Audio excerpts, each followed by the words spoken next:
Judiciary Committee will come to order. Good morning. Will the clerk please call the roll? Chair Thomas. Here. Ranking Member Isaacson. Here. Representative Callender. Good morning, I'm here. Representative Matthews. Here. Representative Muhammad. Here. Representative Odioso. Here. Representative Olslager. Representative Plummer. Representative Stewart. Here. Representative Sinnenberg. Here. Representative Timms. Here. Representative Williams. We have a quorum present and we'll proceed as a full committee. The minutes from the previous meeting are on your iPads. Please review the minutes.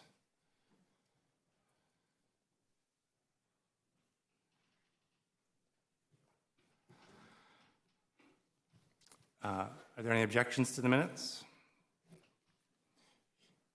Hearing none, the minutes are approved. A reminder, in order to record audio or video of this committee, you must submit an AV request form to my legislative aide, Mr. Smith. All the supporting documents and testimony can be found on your iPads. If the public wishes to be informed about upcoming hearings, please visit the Judiciary Committee website and sign up to be on the distribution list.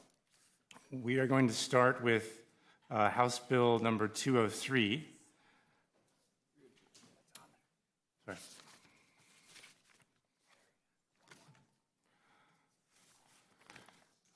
No testimony was submitted for House Bill 203.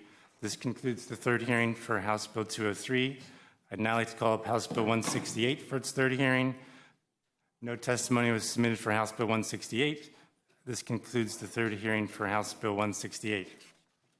I'd now like to call up House Bill 302 for its first hearing. Representative Workman is here to provide sponsored testimony, and Representative Plummer will be here shortly. When you are ready, please proceed. Good morning, Representative Plummer. Good morning, Chair Thomas, Ranking Member Isaacson, and members of the committee. Thank you for the opportunity to provide sponsored testimony on House Bill 302. This bill aims to create a safer online experience for children by establishing a balanced and practical framework for digital safety, and one that promotes shared responsibility among parents, app developers, and app stores. Our goal is to ensure that families are protected and empowered in today's rapidly changing digital world without sacrificing personal privacy or technological innovation. We've all seen the risks that exist for children online, from inappropriate content and manipulative advertising to interactions with strangers or exposure to unregulated features. It's clear that the digital environment presents serious challenges. But the burden of addressing these challenges cannot and should not fall on just one group. We need a system that reflects the roles that each participant plays in the ecosystem. That's exactly what House Bill 302 sets out to do. Current proposals, including some seen in other states and at the federal level, often rely on sweeping requirements that sound helpful but have unintended consequences. For example, proposals that force app stores to share broad data about children with all apps on a device, regardless of need, may actually increase privacy risks. Others seem to tell parents exactly how they must supervise their children, taking decision-making out of the hands of families themselves. House Bill 302 rejects those approaches in favor of a framework based on cooperation and clear lines of responsibility. Under the bill, app stores and developers are assigned distinct roles, while parents remain firmly in control of their children's data and digital experience. This approach protects children while respecting the different capacities and expertise of each party involved. The bill outlines responsibilities for app stores, which serve as key access points for digital content. The app stores will provide age-appropriate information to help developers provide age-appropriate experiences. App stores would facilitate access to industry-standard age signals where available. This includes tools for parental involvement and privacy protections built in. Makes it easier for parents to stay in control. App stores would allow apps to surface parental controls in a single location, like a centralized dashboard. This provides parents with more effective tools to manage activities across different apps. App stores encourage innovation in age assurance. Developers could implement their own age estimation systems if they meet safety and privacy requirements. App distribution providers must provide the technical ability for developers to call an age signal where sharing is agreed upon. These duties reflect what app stores are uniquely positioned to do: provide infrastructure, support consistency, and enable parental oversight in a scalable, privacy-conscious way. But the work of safety does not end there. App developers who understand the intricacies of their own platforms are responsible for implementing practical protections tailored to the risks present in their apps. And I will now turn it over to my joint sponsor, Representative Plummer, to speak to you about what the developers' responsibilities will be. Thanks, Chair. Thanks for committee for having us in. Developers ensure age signals are used safely and responsibly. There would be a clear consequence for improper use of age verification information. Developers must request only minimal information needed and cannot share the age signal with third parties unless necessary for safety and privacy measures or required by law. Require the right safety measures within apps. If the user is not an adult, developers will be required to appropriately gate access to high-risk content and features. They must make a reasonable effort proportionate to the risk to ensure minors cannot engage in adult-only activities. Prohibit the use of children's data to target ads. Limiting data collection and targeted advertising for children improves privacy and safety. This division of responsibility works because it reflects how the ecosystem actually functions. App developers have intimate understanding of their product features, risk, and user experience, and are best positioned to make decisions about safety and controls and content gating. App stores can provide consistent tools, centralized access points, but they should not be forced to manage risks they cannot fully access. Parents, meanwhile, retain the final say in whether their children's age data is shared, with whom, and under what circumstances. This model also avoids some of the pitfalls of broader regulatory mandates. It does not require developers to take on unnecessary burdens if their app possesses minimal risk. It does not give app stores the power to impose rigid restrictions that may not apply to every child or every family. And it does not open the door to mass sharing of children's data, which we know can backfire and lead to unintended harm. House Bill 302 is structured to provide meaningful protections where they're needed without overreaching into areas where they are not. Finally, this legislation is designed to evolve alongside technology. By allowing for flexible age verification methods and recognizing that not all digital content is the same, we give developers and app stores room to innovate while still holding them accountable for safety and privacy. House Bill 302 reflects the reality that online safety is a shared obligation. One cannot be met through blanket rules or one-size-fits-all mandates. It protects children by requiring meaningful safeguards, protects families by keeping them in control, and protects privacy by ensuring data is used only when necessary. It's a thoughtful, responsible, and effective step towards safer online experience for Ohio children. Thank you again, Chair Thomas and members of the committee, for your time and consideration, and we'd like to open this up for any questions you may have. Great. Thank you for your testimony. Are there any questions from the committee? Ranking Member Isaacson.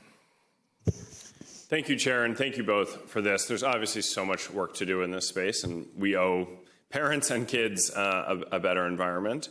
So thank you for bringing it forward. And I think thank you for bringing it forward in the spirit of, like, let's all get to the table and kind of figure this out. But can you just speak briefly to how this either improves upon or just differs from the bill that was part of the budget 2 years ago that was ultimately struck down? Well, this, like you said, the intent's to get everybody to the table and let's figure out this for once and for all. And, you know, not one size fits all. So we have a lot of work to do. This is a moving target, and we think this is just the first step in getting everybody together instead of keep ramming bills down people's throats without covering everything we need to cover. Follow up? Just to say thank you for that effort. I agree that we can get there, and looking forward to working on it together. Any other questions? Representative Timms with a question. Thank you, Chair. I was just juxtaposing this bill against House Bill 226, introduced by Representative Melody Miller, and so was looking at the language. Is it the intent here to focus on the responsibility of the actual app developer as opposed to the App Store when it comes to age verification? I know that's probably more of a technical, like wonky question, but just curious. Through the chair to the representative, it's a great question, and it is actually critical in this consideration of this legislation. So the difference between this bill and the bill that you heard previously related to age verification online is that we are proposing the responsibility be a joint responsibility. So the app stores are involved in creating signal language or a signal trigger that would then require the developer to age verify. However, the App Store will create a centralized age verification dashboard where parents only have to go to one location to set their parameters for their children's access to content online and apps as well. Thank you. Follow up? No. Good question. Good. Any other questions from the committee? Seeing none, thanks for testimony.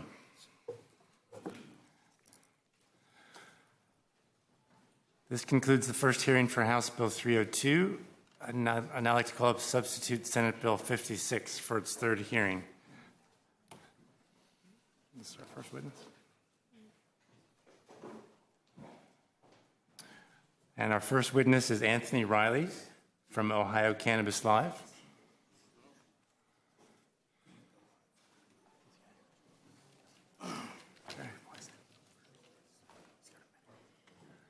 Welcome. Good morning. All right. Good morning, Chairman Thomas, Vice Chair Matthews, Ranking Member Isaacson, and members of the committee. Thank you for allowing me to testify today. I respectfully oppose the SB 56 sub-bill for the following reasons and offer improvements. We must protect our most vulnerable seniors, veterans, cancer patients, and people like me living with serious health conditions. Medical patients should not be taxed. Removing taxes could help bring back thousands who have left our program. Medical patients should be allowed to smoke cannabis. It makes no sense that adult use consumers can smoke, but patients can't. If THC limits are reduced, high-potency products should remain available for medical patients. We must stop criminalizing how cannabis is stored in vehicles. No jail time or fines is needed. Products should be stored where kids or pets cannot reach them, like in a sealed or childproof container. Smell alone should not justify a search from law enforcement. Cannabis consumption spaces are long overdue. If Ohio is considering allowing THC beverages to be sold in bars and restaurants, we should also consider designated areas at these venues where adults can legally smoke cannabis. Just like we have bars for alcohol, cannabis consumers need a safe, legal space to consume. I propose that we establish a system of event-based and venue-specific permits that allow smoking or vaping at approved private events or consumption-friendly businesses. Cannabis event rules need clarity. I propose venue-based and annual event permits issued by the Division of Cannabis Control with clear rules will support legal and safe and successful events. Home growers should be permitted to sell seeds and clones at expos, festivals, and markets. Medical patients should be allowed to grow 12 plants per person, not per household. Selling a small number of clones without license should be permitted. Selling more could require a vendor permit. I propose we rename the Social Equity Program to the Cannabis Opportunity Community Program, or COCP. This program should receive 26% of the adult sales revenue to support licensing, access, job creation, expungement, and community reinvestment. COCP could be managed by the Ohio Department of Development. An additional 10% of adult use sales should support public cannabis education, local testing access, and law enforcement retraining on cannabis laws and Division of Cannabis Control policies. I would like to also launch the Cannabis Public Education Program, or CPEP, with the support and funding of the state of Ohio. CPEP would serve cannabis consumers and non-licensed businesses by providing multi-language, multimedia education to close the gap of public understanding about legal cannabis. Public testing should be offered at health departments so residents can test flower, edibles, or concentrates from any source, reducing the stigma and promoting safety. Ohio voters are frustrated. Many people across the state have different understandings of what is legal and what isn't. When it comes to cannabis, because of public information has been inconsistent, and laws often feel different depending on what city or county you live in. I urge you to attend town halls this summer to connect with voters. If we don't get this right, we can't keep losing to Michigan in football and cannabis. Thank you for your time today. I'm happy to answer any questions you may have or meet with you at another date. Great. Thank you for your testimony. Are there any questions for the witness? Seeing none, thank you for your testimony. Thank you. Our next witness is Simon Dunkel from Ohio Normal. Welcome to committee. Thank you, Chair. Take me just a second. Yeah, no problem. A little hitch in my get along. No rush, no problem. So good morning. Thank you for this opportunity. My name is Simon Dunkel. I'm Executive Director of Ohio Normal. I've also worked here as an employee in 114th General Assembly for Vern Rife, Betty Black, Merle Shoemaker, Morris Tipton. So I've been here before. What I'd like to see, we've attempted on many levels for many years. I started testifying in 2012 to try to make a connection so that we could do something on this subject. Despite efforts of trying to educate legislators, it never seems to come to fruition. I've gotten to the point where I want to ask you, educate me. Why does it have to be like this? Why do we have to do it this way? When we have the knowledge of 38, 39 other states that have done it, and you hear the governor talk about the Ohio way, and right now the Ohio way is nothing but kind of embarrassing because this isn't this difficult. And with the shell game of bills and places to look for relevant information, whether it's budgets or committees or whatever, it's gotten to be a bit ridiculous because it seems like you don't really want anybody to know. And as much as time as you put into getting input, you don't seem to process that input. I approached Senator Mora's office a year or two ago about the medical program and was told that I was Noah's Arking the bill, which of course infers there's a big problem that they do recognize. And I think that, we need to move forward and get past whatever problems you have with cannabis and its users and get to the point of, let's let the state make the money, let's let everybody in the system make the money, but we need to cover the consumer. Anti-discrimination law language, criminal justice reform, and social equity are at the top of the list. And frankly, you need to just sort of stop this process and go back to issue 2 and start from there. Because you've been told by the state, the constituents of the state, that that's what they want. And yet you've ignored that, and you continue to ignore that. And all you have to do is look at the situation with testimony. You've had insurmountable amounts, I guess, of opponent testimony, 60 or more, and you're adding to that today. Proponent testimony is 10 or 12 or 15, and we seem to exist in a vacuum as opponent testimony speakers, which I'd like to know why that is. Because I've got 50 years working with the plant. I've been trying to get change in Ohio for 15 years. Started coming here on this subject in 2012. When you look at things like limiting concentrates to 70%, it takes RSO and FICO basically out of the game for being relevant medications. When it comes to the tax rate and its distribution, that continues to be an issue because the very community that's creating those funds doesn't get any help from those funds.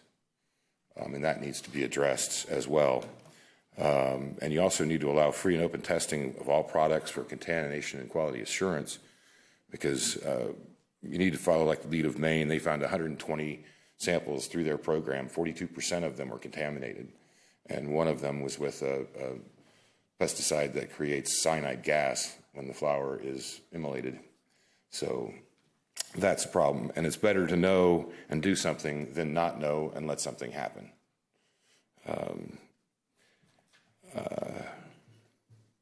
We also need to create like DORAs, the drinking areas in public for special events. Create CORAs for marijuana. I mean, you take a small area and basically a small building, glass, plastic, whatever, put a large vent filter on it, and then you've got an area where they can use and in public. So you can reduce arrests and reduce public consumption, and everybody's happy. But those things need to be considered. Because if you give us the product and don't give us the right of use, there's no real sense in having it. And lastly, I'd like to point out, that you're kind of in a precarious situation because you're about to be known as one of the largest criminal conspiracies against your own constituents and neighbors in U.S. history. You legalized a commodity, gave access to it, then allowed it to be recriminalized, overpriced, highly taxed, while continuing to make arrests for it, all along providing no support, recourse, or real rights of use for citizens of the state. You've surreptitiously taken advantage of federal law while damaging the very consumers you supposedly rescuing from federal law. Please put the process on hold until we can recognize the will of the voters, issue 2, and not the will of the legislators. The opportunity still exists for you to work with cannabis consumers and advocates. Sarah Coy is here from Athens. She was instrumental in the taco effort down there. You've also got EBTHC, Eric's here, Matt from Civics Cannabis. And like I said, I've got 50 years experience. So, we can work together. If you can explain to me why it needs to be this way, then I can stop coming and sweating at the podium. Or you guys, or we can explain how this works, why it works, and why I didn't die in 2012 like I was supposed to. So I appreciate it. Anybody has any input or questions? I'm here for Mr. Dunkel, thank you for your testimony. Sure. For the record, the substitute bill, the one we're working on, our latest version is on the Judiciary Committee website, so it is available there. Okay. Are there any questions for Mr. Dunkel? Representative Callender. Thank you. As much a comment as a question, I want to thank you for coming in. I'm not going to repeat this for every speaker, but again, thank you all for your participation. As a result of that, there was a substitute bill put in last week that addressed a couple of the issues you talk about. And one of the reasons that it is not up for a vote today is we're still negotiating and working on some amendments to address several of the other issues. So the very specific issues you addressed have been being worked on or will be addressed in the next week or two. So for all of you that are here testifying, I want to thank you. You've made a difference. And it's going to make a much better product. And I'm optimistic that you may not be perfectly happy, but you're going to say, this is okay when it comes up. Well, I appreciate so thank you for your participation. Well, I appreciate your And good to see you again. And good to see you. Thank you for your support. I appreciate it. Good day. Great. Any other questions? Any other questions from the committee? Seeing none, thank you for your testimony. Thank you, and I apologize for not having everything about Sub-Bill 56 on my mind, but well, 4 days and hips that just seem to like to go their own way. It gets to be an issue. So thank you very much for the opportunity. Thank you. Our next witness is Eric Whitehead.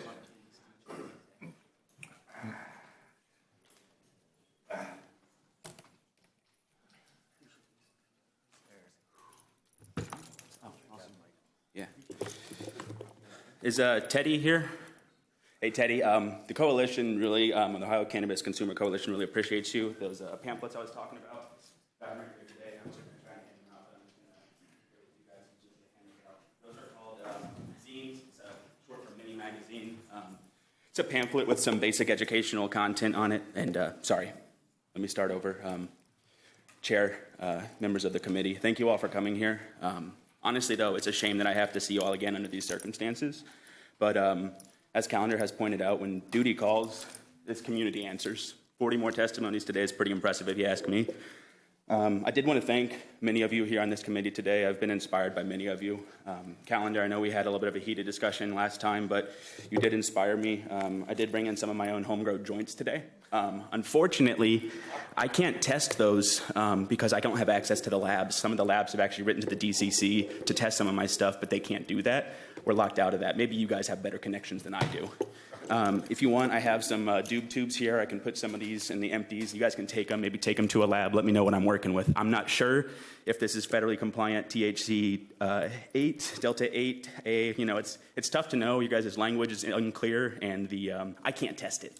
I got him from Jeffrey Goff. He's testified in front of you guys before. I bought him from his licensed company, Yggdrasil Genetics. He's also the man who owns Galena's. I've grown his cannabis outdoors, federally compliant with ORC 3780. Back to my notes here. Sorry, I got a little carried away. So again, calendar, thank you for that. Rep. Odioso took the call of my colleague Rodney Hash. That's not even his constituent, but he did take the time to speak with him, which I found very inspiring.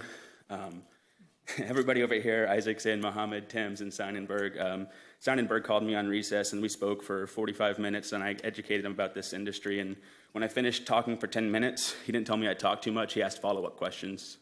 Rep. Thomas, Chair, you've inspired me by your lack of accountability to your constituents. Does the name James Powers mean anything to you?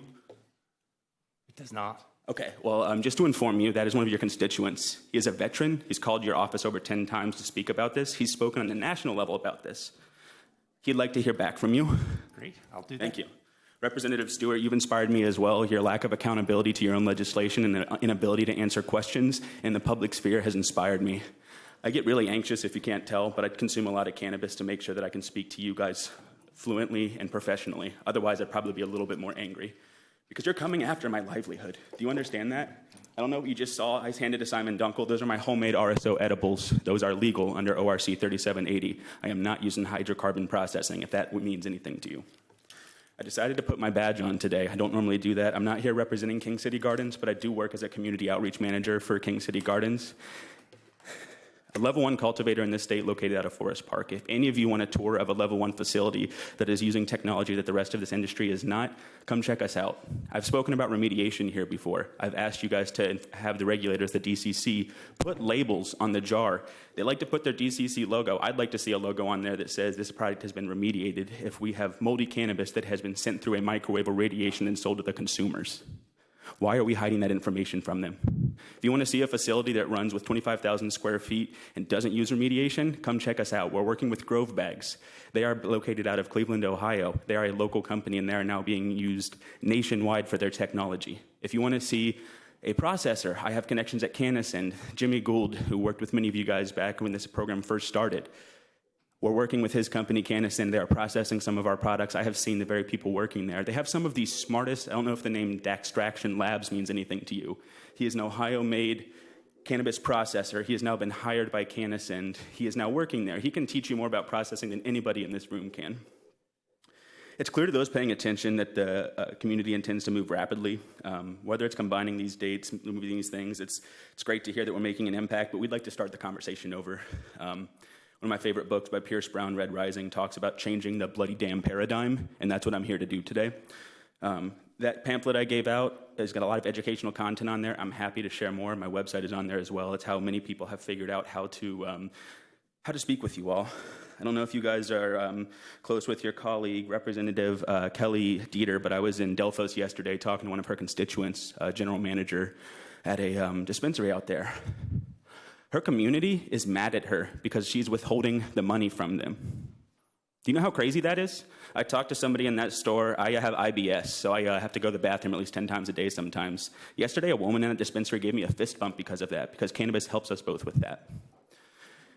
Another person there talked to me. I talked to them about my suicidal ideation and how cannabis terpenes such as osmine helped me fight those thoughts, and he almost cried when I shared that with him.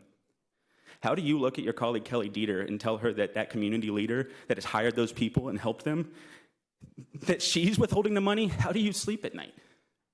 Withholding the money from those communities, it's not for the cost of what happened there. It's rewarding the communities for being forward thinking. You're going to hear from many colleagues today from the Cannabis Consumer Coalition. There's a lot more issues that I don't have time to address today, but I came here to offer you a new paradigm, and many of the people here are going to speak with you. I have to thank you all. Thank you for your time. Thank you for testimony. Are there any questions for the witness? Is my time up? Your time's up, yes. Okay. Representative Sonnenberg, with a question. Yeah, just more of a comment. Just want to, Eric, through the chair, Mr. Whitehead, thanks for your testimony and for this information. And again, we have spoken, and I appreciate your trying to educate us. And to echo Rep. Callender's earlier comments, we're definitely working on trying to get some of the stuff that you've explained to us and some of your concerns addressed with this legislation. So thanks again for your time. Thank you. Through the chair to the rep, I'm looking forward to lunch next week. Great. Any other questions for the witness? Seeing none, thank you for your testimony. Thank you. Our next witness is Daniel Delsignor from the Ohio Cannabis Consumer Coalition.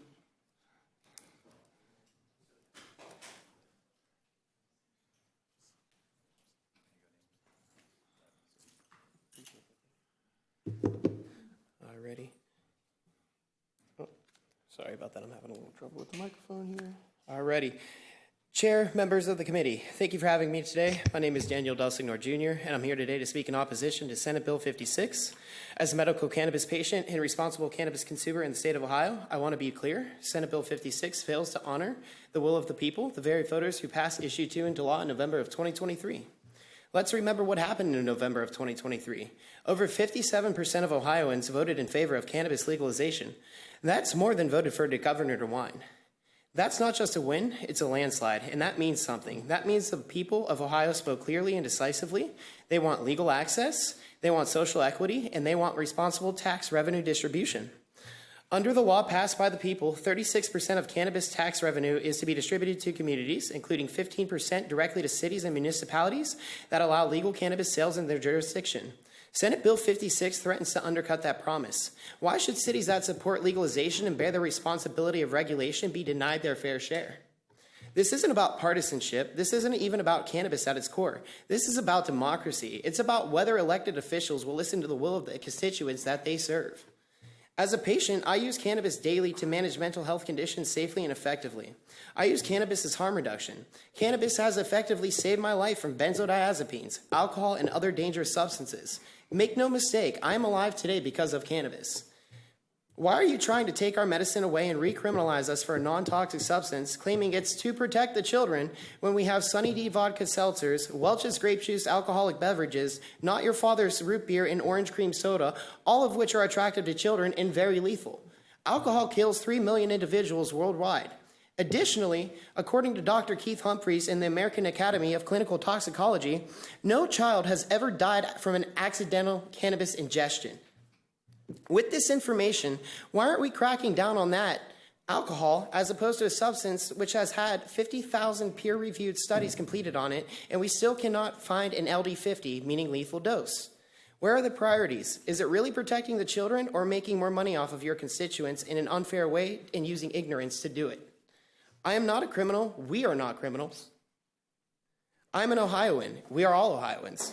And I stand here today because I believe that the law that voters pass must be respected in the way it was passed, not rewritten to fit someone else's agenda to reflect weaker medicine because some in Ohio Senate are still uneducated when it comes to cannabis. I urge you to please reject Senate Bill 56 and please listen to your constituents, including myself, when we call. Please respect democracy and uphold Issue 2. Thank you for having me today and hearing my testimony. I am willing to answer any questions that anyone may have. Thank you for your testimony. Are there any questions for the witness? Seeing none, thank you for your testimony. Our next witness is Rodney Hennessy from the Cannabis Consumer Coalition.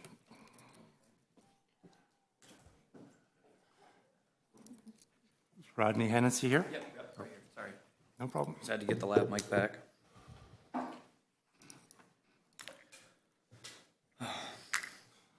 right. Chair, Vice Chair, Ranking Member, and members of this committee. I would like to thank you today for the opportunity to speak in opposition of SB 56. Despite the recent amendments, it still undermines much of what Ohio voters overwhelmingly passed on Issue 2. My name is Rodney Hennessy, but most people in the cannabis space know me as Rodney Hash. I've worked in every part of the cannabis industry, from cultivation and extraction to retail and education, and I currently help lead the Ohio Cannabis Consumer Coalition.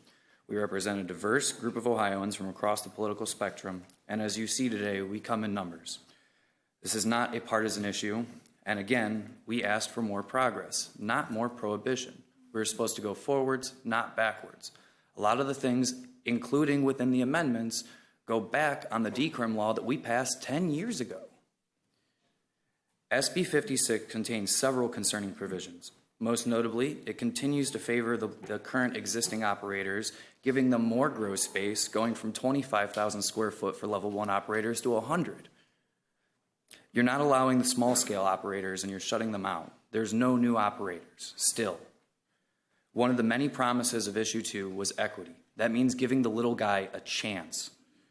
If you really are concerned about fighting the illegal market, make it to where you don't have to be a millionaire to be able to go through the legal avenue. Give them a shot. Let them be legal. Let them pay taxes. That's what the founders would have wanted. The founders of this very country grew hemp. The first bill ever passed on this ground in America required farmers to grow it because it was such a big cash crop. I know our textbooks say that tobacco was the biggest cash crop, but that's a lie. It was hemp. Hemp is cannabis, not just the textile. In Washington's diary, he said that he went through and killed off his males late and he was upset about it. Why do you think he would be upset about it? Because then he has seeds in his end product. Because he's looking to grow the flower to smoke it and consume it. Jefferson almost caused an international incident procuring seeds from China. Like, he almost caused an international incident as this country was being founded. That's how important to him it was. This bill creates many new unnecessary new crimes, including the sub-bill, such as if you're hitting a vape pen as a passenger in a car or you're being Ubered, now you're being labeled a criminal and putting the driver at risk. We asked, as voters, to normalize and regulate responsibly, not irresponsibly. Additionally, combining the med and rec programs without separate testing, without separate standards, not giving any patients protections or rights, it's hurting them. It's hurting a lot of people, specifically patients. And as a doctor, I would hope we would expect better. They deserve better.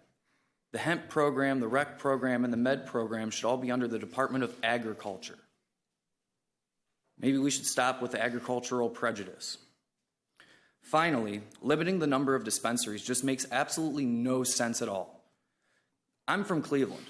We just, for the first time in my lifetime, seen a reduction in opioid deaths. And that matters a lot to me. A large number of my graduating class from 2014 is no longer with us due to opioids. AA in Canada supports using cannabis to get off of alcohol and opioids. I'm sure a lot of people in this room didn't even know that. That's been going on since I was in high school. This is not correlation. This is causation. We've seen a reduction in opioid deaths in every state that has legalized both medical and recreational marijuana. That's proven. It's state after state after state, and now in our great state of Ohio. And I would like to see that continue. More access, not less access. That's the answer for that. This is just a few of my many, many concerns about SB 56, including the amendments. It's better than it was, but it's not enough. I recommend you guys restart from scratch. None of what's in there is good. You have dozens of people in this room that would love to give you feedback, and I would love to help educate you rationally. I appreciate your time. I open the floor for dialogue. I also have a podcast. If anyone would like to have an open, respectful dialogue about this, I encourage everyone. My podcast is Rodney Hash. If you Google me, you'll find it. I thank you for your time and attention on this issue, especially Representative Callender, Representative Odioso, Representative Mohammed, Representative Isaacson, Representative Timms, and Representative Seinenberg, all of which have been very receptive to us and working with all of us in this coalition. So I thank you guys very much so. Mr. Hennessy, thank you for your testimony. Are there any questions for the witness? Ranking Member Isaacson. Thank you, Chair, and thank you for being here. And I just want to take the opportunity to thank all of the advocates for your sustained passion for this issue, for speaking up, and especially for really framing it in your testimony in sort of personal terms and why you're here advocating for something that is so important to you and your community. I think it would just be helpful to get a sense from you of where you think either what you're most concerned about, like if you had to triage, or where you think the most ripe opportunity for progress is? I think the most opportunity for progress is opening up the market. I think the biggest thing is not like we increased the cap from 350 to 400 with the amendment, which is good. But as I said, the more access that we have, the less opioid deaths we have. And maybe that's not even just dispensaries. Maybe that's farmers markets where we could, again, tax them, regulate it. And there's Vehicle City Social and Clio Cultivation up in Michigan to give you guys examples of legal ways to do this. And I've personally seen farmers work with like old ladies that they've got a tab with them that they've forgiven tons of debts so that way they can have their medicine because it's important to people. Follow up? Any other questions? Seeing none, thank you for your testimony. Thank you. I appreciate everyone. Our next witness is Elliot Durant from the Consumer Coalition. Welcome. Thank you for having me. To the chairman, vice chairman, and all members of the committee. Oh, sorry. So let me start over. So chairman, vice chairman, and all members of the committee, thank you for giving me an opportunity to speak before you today. As you've probably heard from everyone, most of our speeches involve education, and in my opinion, this is one thing that we all lack here in one way or another. Between the consumers, the patients, the politicians, the industry, there's a lack of education, and that's the one thing I think that can really bring us together. So with that being said, my name is Elliot Durant. I am a member of the Ohio Cannabis Consumer Coalition, but today I come to you as just a passionate advocate for a plant that has saved many lives. Cannabis has been a big part of my life for 26 years now. I am 38. You do the math there. Now, that may not be something you want to hear, but it is a reality, especially when growing up in the inner city on the east side of Cleveland as a young minority where we're not educated about cannabis at all. Cannabis has been a big part of my life in many ways, from using to growing to being a part of the community to representing the culture, and for the last 6 years, being in the Ohio legal cannabis industry. I strongly oppose Senate Bill 56, not out of disregard for rule of law, but out of deep concern for the democratic process and for the will of the people. The voters of the state made their voices clear when they passed Issue 2. They did not vote for half measures or hidden rollbacks. They voted for a future where cannabis policies reflect fairness, common sense, and forward progress, not outdated stigmas or punitive overreach. Senate Bill 56 disregards that mandate. Rather than honoring the voter-approved framework, this bill pivots towards criminalization, targeting individuals who share cannabis with one another. If our goal is to promote public safety and public health, then we must educate, not incarcerate. I want to say that just one more time. We must educate, not incarcerate. There's a glaring lack of comprehensive cannabis education in Ohio, just like it was when I started when I was 12. Whether it's law enforcement, politicians, medical professionals, or even the public, there is a need for cannabis education. Instead of investing in education and harm reduction, this bill doubles down on punitive measures. That is not progress, that is regression. We must also acknowledge a broader truth. Cannabis policy has for far too long been weaponized disproportionately against marginalized communities. Senate Bill 56 risks repeating those injustices under the guise of regulation. Respectfully, I urge this body to pause to consider whether this legislation reflects the will of voters or simply the will to control a movement they do not understand or have not been educated on. Ohioans voted for legalization, but this is recriminalization in disguise. Do not betray those who place trust in you, yet lead with compassion, with fairness, respect, and most importantly, education. Before I finish, I know you guys like to ask questions, but I do have a question for you guys. Have any of you ever been into an Ohio metric dispensary? So I will let them answer that if they wish. Are there any questions for the witness? Representative Mohammed with a question. Thank you very much, Mr. Chairman. Thank you, Mr. Durant, for your testimony. I just wanted to say thank you for coming. I think I was echoed with Rep. Sonnenberg and Rep. Callender as well. I was at the Cannabis Town Hall a couple weeks ago, and I've had a chance to see a lot of you. So, again, thank you for what you're doing. It makes a difference. We're making good progress. I want to give a special recognition to Ranking Member Isaacson for his effort as well, really, in making sure that we're putting a good step forward and that we're making some progress, especially in some of the criminalization parts of the bill. So, again, thank you again. Any other questions for the witness? Representative Callender with a question. Thank you, Mr. Chairman. With permission, I'd like to answer the question that was asked by the witness. I can tell you that yes, I have been to fairly public in my visits to some of the dispensaries, but I've taken a number of members, both on this committee and general members, and I know there's some folks in the audience that are part of the industry. And I want to compliment my colleagues, even those who are not real enthusiastic about the industry, for taking the time to visit grow sites, dispensaries, processors, and testing labs.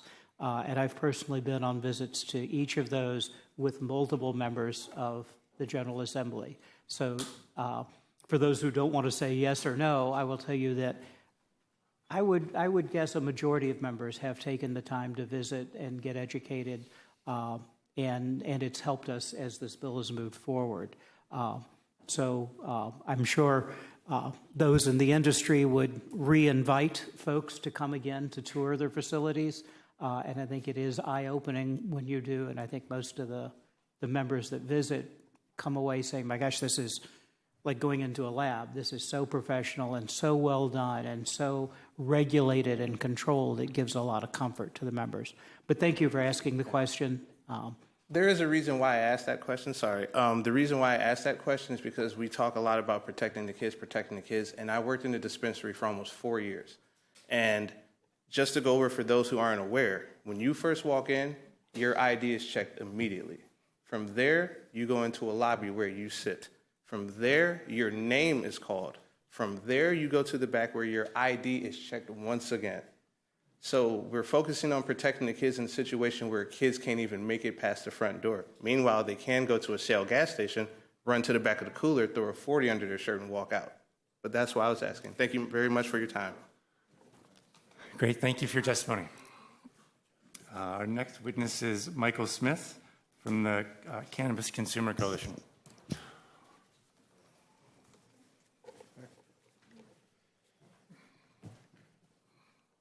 Chair Thomas, Ranking Member Isaacson, and members of the House Judiciary Committee, thank you for allowing me to testify today. My name is Mike Smith, lifelong Ohio resident, growing up in Northwest Ohio farm country, and I'm a technology leader here in Columbus. I'm also a medical cannabis patient and a home grower to some of the tastiest terps you'll come across. Senate Bill 56 is at best legislative overreach and at worst just corruption.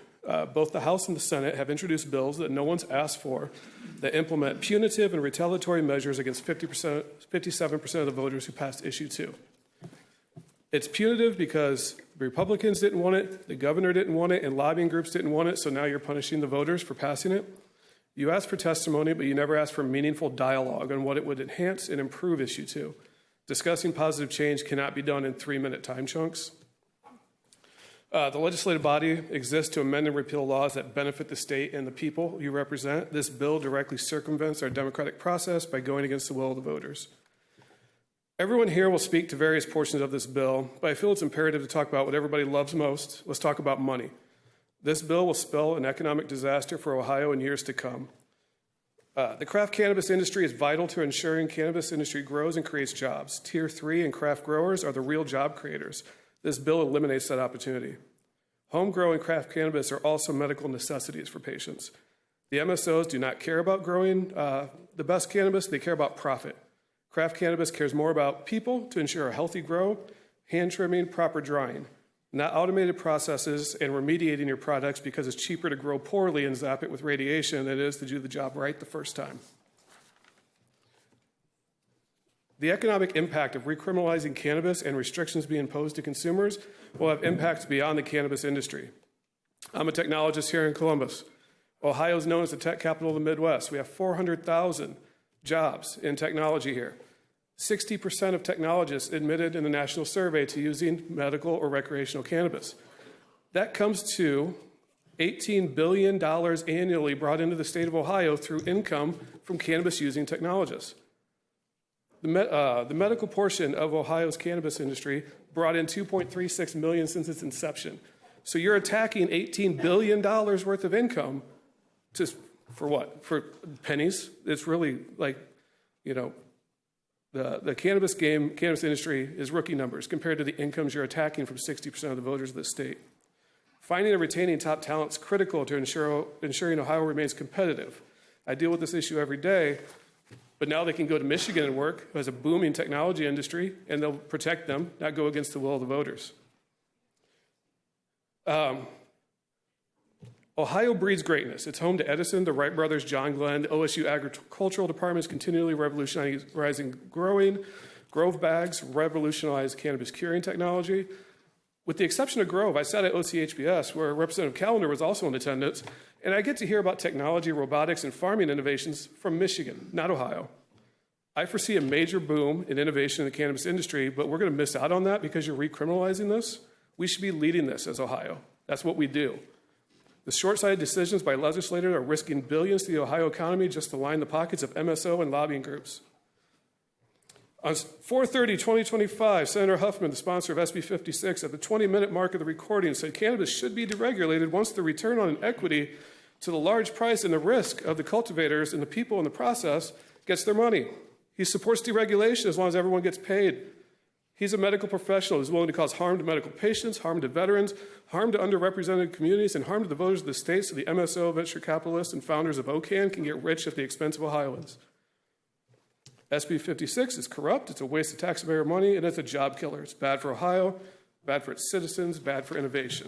I've only got 55 seconds left, so improvements, what we should be talking about are plant count. That's a whole conversation that's going to take longer than a couple seconds. Better anti-discrimination policies for employees. Craft cannabis, tier 3, lower barrier to entry, or even a co-op model, micro-licensing. Cultivators should be able to grow outdoors. All license applicants should be a minimum of 10 years living in Ohio to be able to call themselves an Ohio business and not move in from Michigan or Oklahoma and say, no, I'm an Ohioan and I'm an Ohio business. And then education. We're going to see someone come up and talk about poison control because ER visits have increased. That's true because people aren't educated and they accidentally take too many edibles, but no one's ever died from cannabis. They just have a really rough 4 hours. Thank you for allowing me to testify today. Does anyone have any questions? Mr. Smith, thank you for your testimony. Are there any questions for the witness? Good. Awesome. Seeing none, thank you for your testimony. Our next witness is Kyle Coates. Welcome.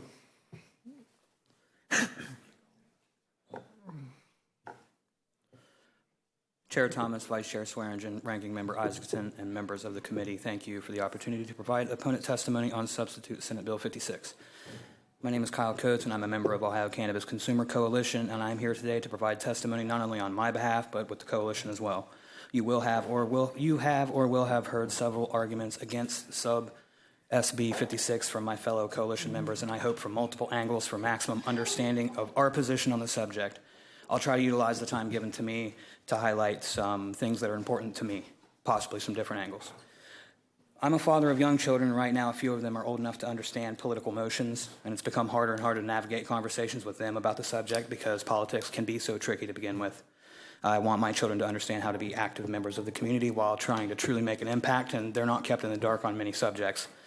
They say what comes to mind, and they're always quick to notice when something isn't right. Well, how do I defend legislative process when it's failing to perform as designed? It becomes much harder to foster their concept of democracy for their future when it is apparent that the fight to retain democracy is alive and real in present times. It's been stated that Ohioans may not have really known what they initially voted for with Issue 2, but one thing that's been made clear by many Ohioans thus far by my observation is that we did, in fact, know well what we voted for. Senate Bill 56, substitute Senate Bill 56, or any other bill containing language inherently opposite of the language passed within Issue 2 is blatantly pushing against the will of the majority.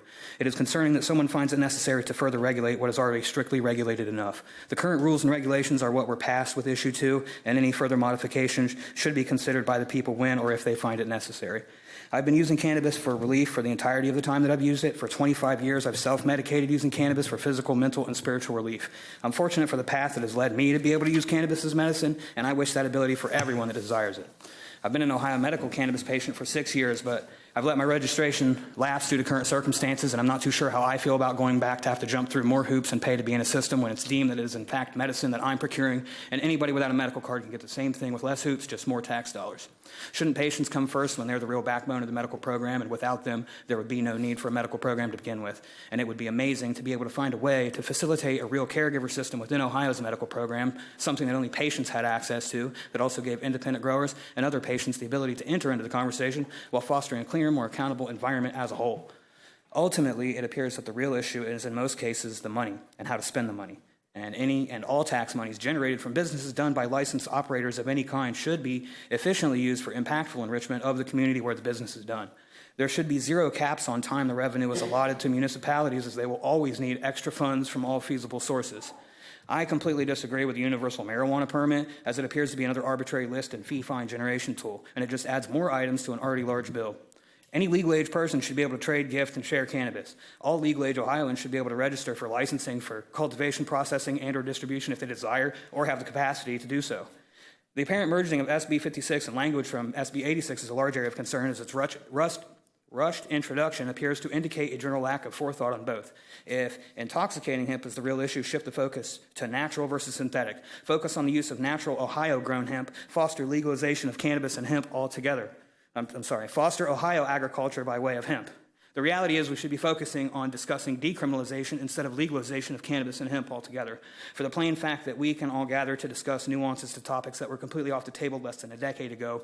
We should soon recognize the absurdity of the demonization and over-regulation of a plant that provides relief for many forms and for a multitude of people. Although there have been obvious compromises made within the original bill language, I'll say it again, any language against the language passed within Issue 2 is against the will of the majority of Ohio. I appreciate your time, and I'm happy to answer any questions. Mr. Coates, thank you for your testimony. Are there any questions for the witness? Seeing none, thank you for your testimony. Our next witness is Madison Millard from the Consumer Coalition.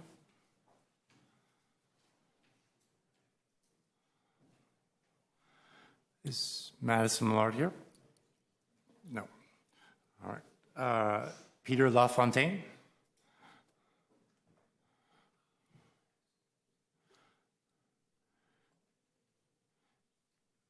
Peter LaFontaine. Not seeing Peter. Is Irvin Leonson here?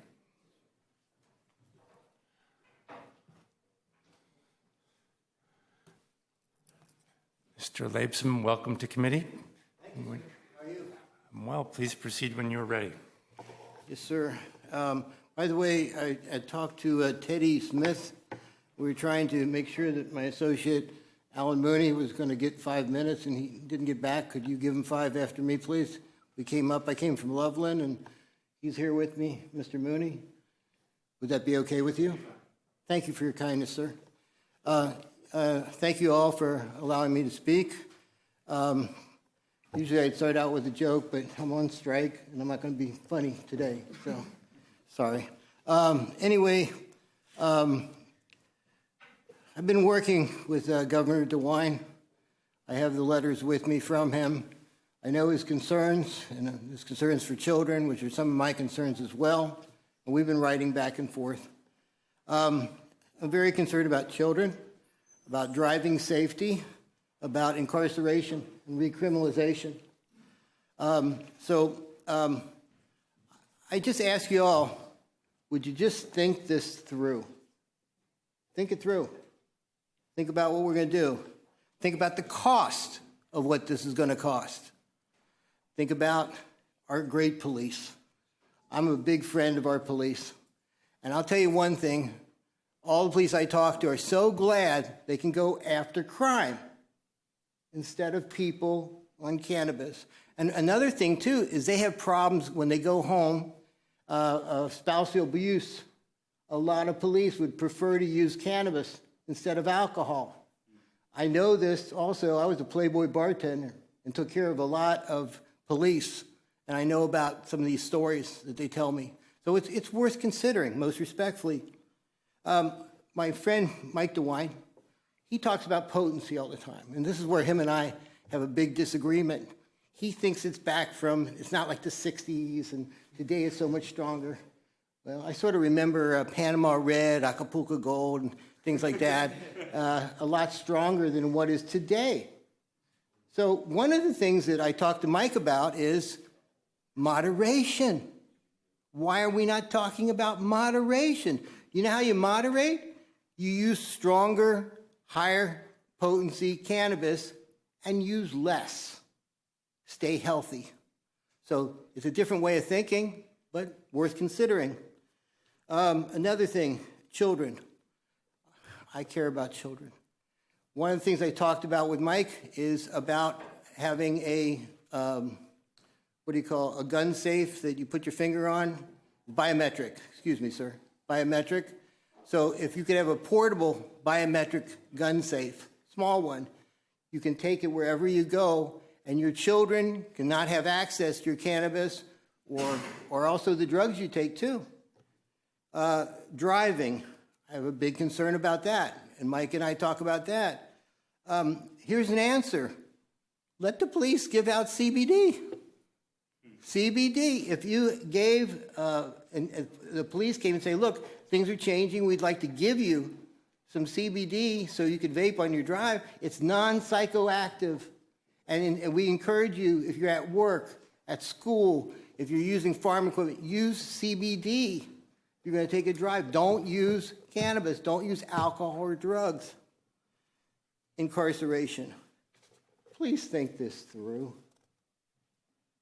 Please think it through. This gentleman said had gone to a dispensary, and he was talking about one of the dispensaries.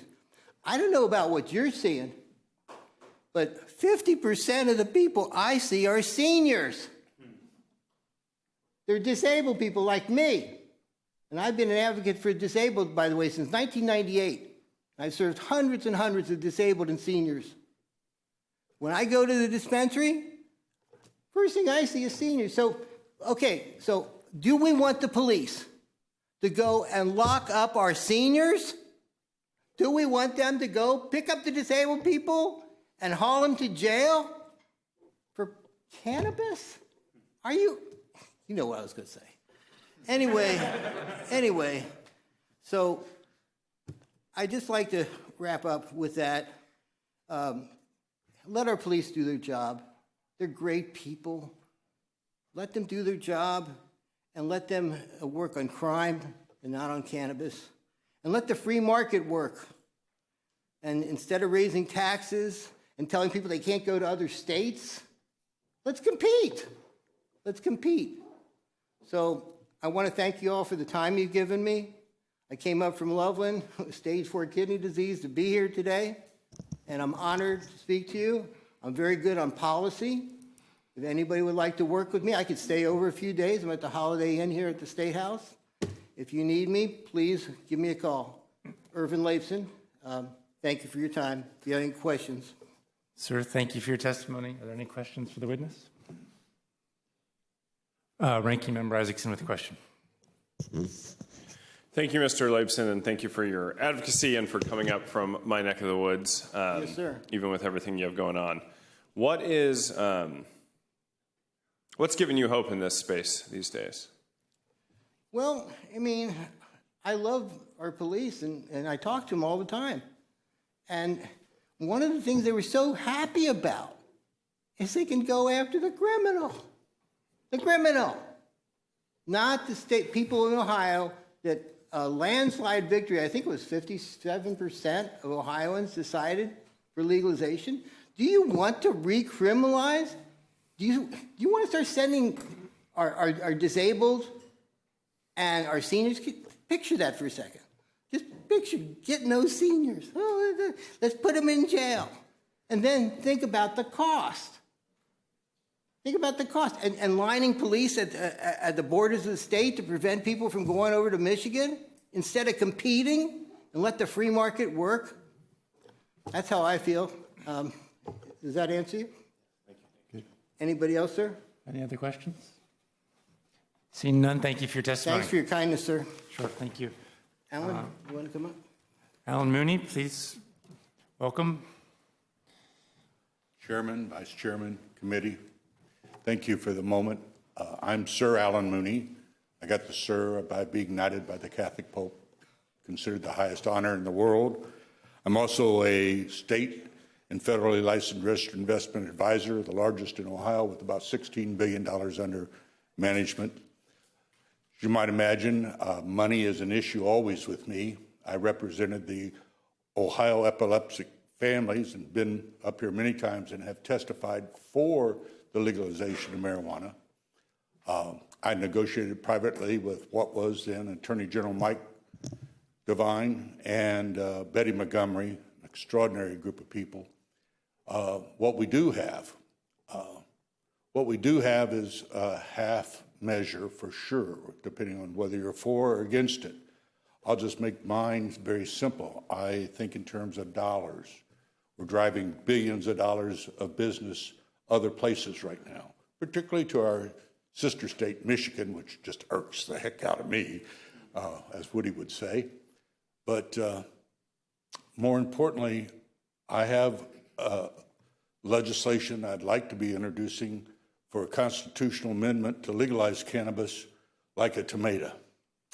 Children from cradle to grave, in my opinion, should be allowed to use it.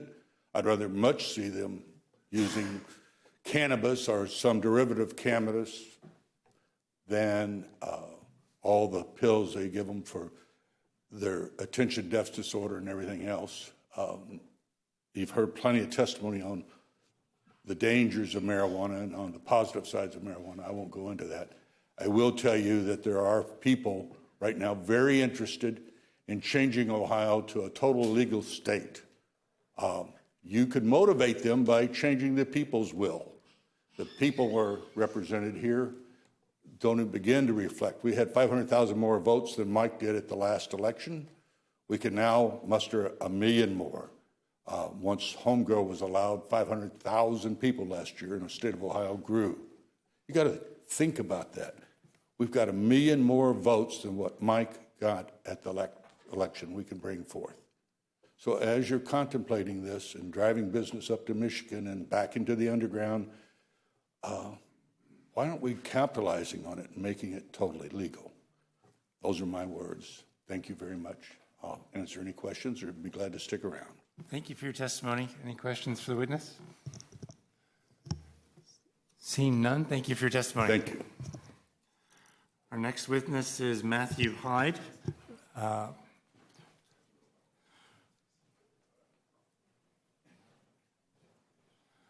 Welcome, Mr. Hyde.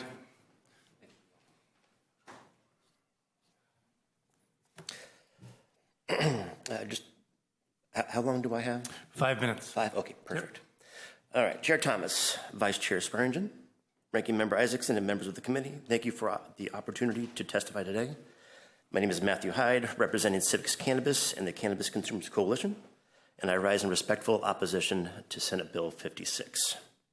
While we all share a responsibility to ensure the safe, equitable implementation of cannabis reform, Sub-Bill SB 56 undermines that goal by disregarding the very public will be expressed of issue 2 and replacing it with fragmented and a punitive approach. Instead of building the foundation Ohio voters supported, this bill interjects confusion, restricts access, and adds criminal penalties that do little to advance public health or safety. Firstly, education must remain a cornerstone of our cannabis framework.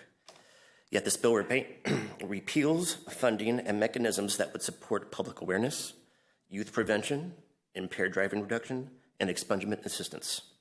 Without proper education and outreach, we risk substituting progress with confusion and harm. Education, not fear or overregulation, is how we promote responsible cannabis use. Legalization is not a finish line, it's a responsibility. Rather than empowering citizens with knowledge, Sub-SB 56 reverts to outdated enforcement tactics. Second, this process requires cooperation. I appreciate and thank the members of the committee that have reached out to us, but cannabis policy should be shaped by inclusive dialogue with patients, consumers, cannabis industry members, public health experts, and local leaders. However, this latest substitute version still goes backwards, eliminating pathways for new licenses, increasing penalties, and adding layers of restriction without the stakeholder input in this process deserves. It strips local control while offering little in return to communities on the front lines of reform and reinvestment. That is not cooperation, that is exclusion. Lastly, coordination is essential. Ohio has the chance to set a national standard model that merges regulatory oversight with economic inclusion, health safeguards, and personal freedom. It's possible.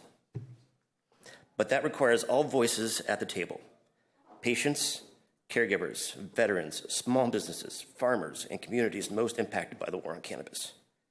One that integrates adult use and medical cannabis systems, supports small business, and maintains clear, fair regulations. But this bill creates unnecessary complexity, dual standards, and inconsistent oversight that makes coordination difficult across agencies, providers, and jurisdictions. Sub S56 closes doors where it should actually open them. So we do not need to begin from scratch, even though we may have said earlier that we did, but because we already have an outline. It's called Issue 2. So we need to work together, educate properly, cooperate together, and then coordinate a proper framework that the voters voted in. So SB 56, of course, does not achieve that. So I urge this committee to reject the bill in its form and recommend it to a process that reflects the voter-approved Issue 2. Thanks. Mr. Hyde, thank you for your testimony. Are there any questions for the witness? Seeing none, thank you for your testimony. Thank you. Our next witness is Kat Packer from the Drug Policy Alliance. Welcome to committee. Thank you, Chair and committee members. My name is Kat Packer. I'm the Director of Drug Markets and Legal Regulation for the Drug Policy Alliance. I wear a number of different hats in the space. I also serve as a cannabis policy practitioner in residence at Ohio State University's Drug Enforcement and Policy Center, and have served as a government official, the first person of color in the nation to run a medical and adult use cannabis program, served as the executive director of the City of LA's Department of Cannabis Regulation. But Ohio is home, and I'm concerned about what's happening at home for a number of different reasons, but primarily because it seems as if the legislature is content on disregarding the will of Ohio voters, and doing so in three primary ways. One, by kind of just fundamentally disregarding what legalization means. My recommendation to this body and the legislature is to eliminate any new criminal penalties that have been established by these bills. Every single new criminal penalty needs to be struck out. Otherwise, we don't actually understand what legalization means. The other piece that I want to raise for folks, I'm concerned about how haphazardly we seem to be willing to eliminate the Cannabis Social Equity and Jobs Program. Now, I know that some folks may experience some isms, and so maybe they have some concern with the word equity. But as Anthony Riley had said, it's about community and opportunity. And I really don't understand how this body could be opposed to opportunity and community. And so if it's the word equity that concerns you, please, by all means, rename the program. But please do not abandon Ohioans and Ohio communities, because that is what will happen if we abandon this program.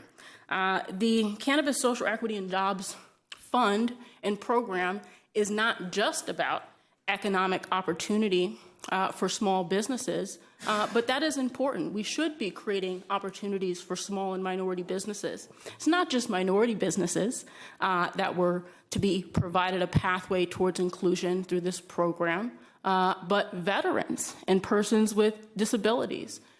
You all would be disregarding those folks as well. And again, it's the Cannabis Social Equity and Jobs Program goes beyond jobs and employment opportunity. Issue 2 was supposed to provide hundreds of millions of dollars to community for criminal justice reform, expungement, bail, parole, legal aid, community-based initiatives like youth development, education, and violence prevention, substance abuse education prevention. Where's the money? Where is it? It's ours. It belongs to Ohio communities. And like the J.G. Wentworth commercial, it's our money and we need it now. We want all of the cannabis tax revenue. We want it delivered to communities, not just for 7 years. We want it delivered into perpetuity. This is important because the Social Equity and Jobs Program and Fund wasn't just some offshoot of Issue 2, it was foundational. There were only 4 express purposes in Issue 2. 2 of them We're providing key funding to support social equity, job creation, host communities, cannabis research and profit oversight, and improving social equity outcomes to address past and present effects of discrimination and economic disadvantage. Half of the whole purpose of issue 2 is about opportunity and community. And so long as this bill hasn't passed, you all still have an opportunity to deliver for community. Rep. Callender, I understand that you said folks are working on this and we'll get it to a point where it'll be okay. I hope so. I really do. But if we move forward with an elimination of funding for programs that are supposed to serve all Ohioans, we will be doing Ohioans a disservice, and we will be back to hold you all accountable. And I don't want to have to keep coming back here for these reasons. We should be working together. We can work together. Jurisdictions have done this work. Ohio, it's your time to get it together. Thank you. Thank you for your testimony. Are there any questions for the witness? Seeing none, thank you for your testimony. Our next witness is Bevon Schneck from the Ohio Municipal League. Welcome. Thank you. Chair Thomas, Vice Chair Swearingen, Ranking Member Isaacson, and members of the Ohio House Judiciary Committee. My name is Bevon Schneck, and I'm the Public Affairs Director at the Ohio Municipal League. On behalf of the Municipal League, I appreciate the opportunity to provide this interested party testimony regarding Substitute Senate Bill 56, which makes a variety of changes to the state's recreational marijuana law. The Ohio Municipal League represents more than 730 cities and villages. The services provided by Ohio's municipalities are beneficial for their businesses and residents, including in the area of public safety, which uses up the vast majority of our members' revenues. I want to begin by expressing our appreciation for the sub-bill's creation of the Host Community Cannabis Fund. This mechanism ensures that local governments hosting licensed cannabis dispensaries will receive a share of the state's excise tax revenue, recognizing the important role these communities play in safely and responsibly regulating cannabis businesses. However, I would like to emphasize several important points regarding the implementation of the Host Community Cannabis Fund. First, it is essential that the funds already collected by the state through the current 10% excise tax on adult use marijuana are made available for distribution to host communities through this fund. These revenues were generated under the legal framework approved by Ohio voters in 2023, and the communities that have hosted dispensaries during this time should have access to these funds to support public safety, health, and other local services. We ask that this committee ensures that past collections can be distributed. Second, the legislature should honor the will of the voters by maintaining the percentage of the excise tax revenue that is allocated to local governments with dispensaries at 36% of the overall 10% excise tax. This percentage was part of the voter-approved framework in 2023, and it reflects a commitment to ensuring that local governments have the resources they need to address the impacts of cannabis legalization. Moreover, we urge the legislature to remove any sunset provisions currently included in the Host Community Cannabis Fund or similar distributions. The voter-approved framework established a permanent, ongoing source of funding for communities that have chosen to host dispensaries, and this funding is essential for offsetting the costs of police, fire, emergency medical, and other municipal services that may experience increased demands. Many municipalities made the decision to allow dispensaries in their communities with the understanding that this revenue would be a sustained source of support. Any changes to this percentage or its duration would be a departure from the commitment made to these communities and could erode the trust between the state and local governments as well as with voters. In conclusion, we appreciate the steps taken in Substitute Senate Bill 56 to create a path for distributing these funds. However, we ask that you ensure the funds already collected are included in these distributions, that the percentage remains at 36% of the overall 10% tax, and that the distributions are made permanent, as was the clear intent of the voters. On behalf of the members of the Ohio Municipal League, thank you for your consideration of these requests and the opportunity to share our position on Senate Bill 56. And with that, I can take any questions. Thank you for your testimony. Are there any questions for the witness? Representative Sonnenberg with a question. So some of the proposals have been for it to be the percent that the host communities would receive of the 10% tax would be 25%, let's say, over a certain number of years, not in perpetuity like the issue 2, as passed was, is there anything less that the municipal league would be okay with as a compromise, or is the position just that you think that issue 2 as passed, the 36% in perpetuity should be that, that was the deal as it was cut originally, that should be the deal? Yes, through the chair to the representative, it's the latter. We would like to have the 36% of the 10%, or if the 10% changed, whatever that number would be. Follow up? Yes, follow up, please. Thanks, Chair. I don't disagree. One of my mayors, in fact, that I just spoke with yesterday said, we've set aside this money, we've planned it because we assume that the police and fire pension bill is coming down the line that was discussed at the end of the last GA. And this is how, one way that we plan on being able to meet that obligation. I'm very sympathetic and sensitive to your members' position. Yes, and as you know, budgets are tight, things cost more, so our communities depend on sustainable funding. And the LGF isn't going up, certainly, as far as we know, based on past experience. Well, yeah, that's another topic. It goes up to 1.75% in the current version of the budget, but things change with general revenues, and I think you all don't really know how that works, but that's not this bill. So. Correct. Thank you. Thank you. Any other questions for the witness? Seeing none, thank you for your time. Thank you. Our next witness is Gerald Moore from GEO Nonprofit. Not here. All right. Our next witness is Tim Johnson from the Cannabis Safety First Coalition. Sorry, from the Cannabis Safety First LLC. No problem. Thank you, sir. Yeah. Mr. Chairman, members of the House Judiciary Committee, thank you for taking the time today to hear us, the opponents against the sub-bill, Senate Bill 56. And Mr. Chairman, I'd like to thank you for the additional 2 minutes that you've allotted us and for the Tim timer you've put up here, as I'll name it. You have before you my testimony with numerous amendments attached to it, numerous links to justify anything and everything I've said in my testimony, support and so forth. A lot of the stuff we're hearing today from the community here, a lot of it's redundant, and I understand that because they got a passion for the same things. When we voted for issue 2, we damn well knew what we were voting for. Some of the legislators we voted for, we had no idea what they were going to do to us. But we knew what we were voting for with issue 2. Legalization. With legalization comes decriminalization. You don't criminalize something that people are voting to decriminalize. And that's what's happened here. And the sad thing I have to say as I've looked about the room, having been here involved in this for 10 years, my question is, where are the license holders? Why aren't they here defending the consumers and the patients to bring more people through the door to their point of sale?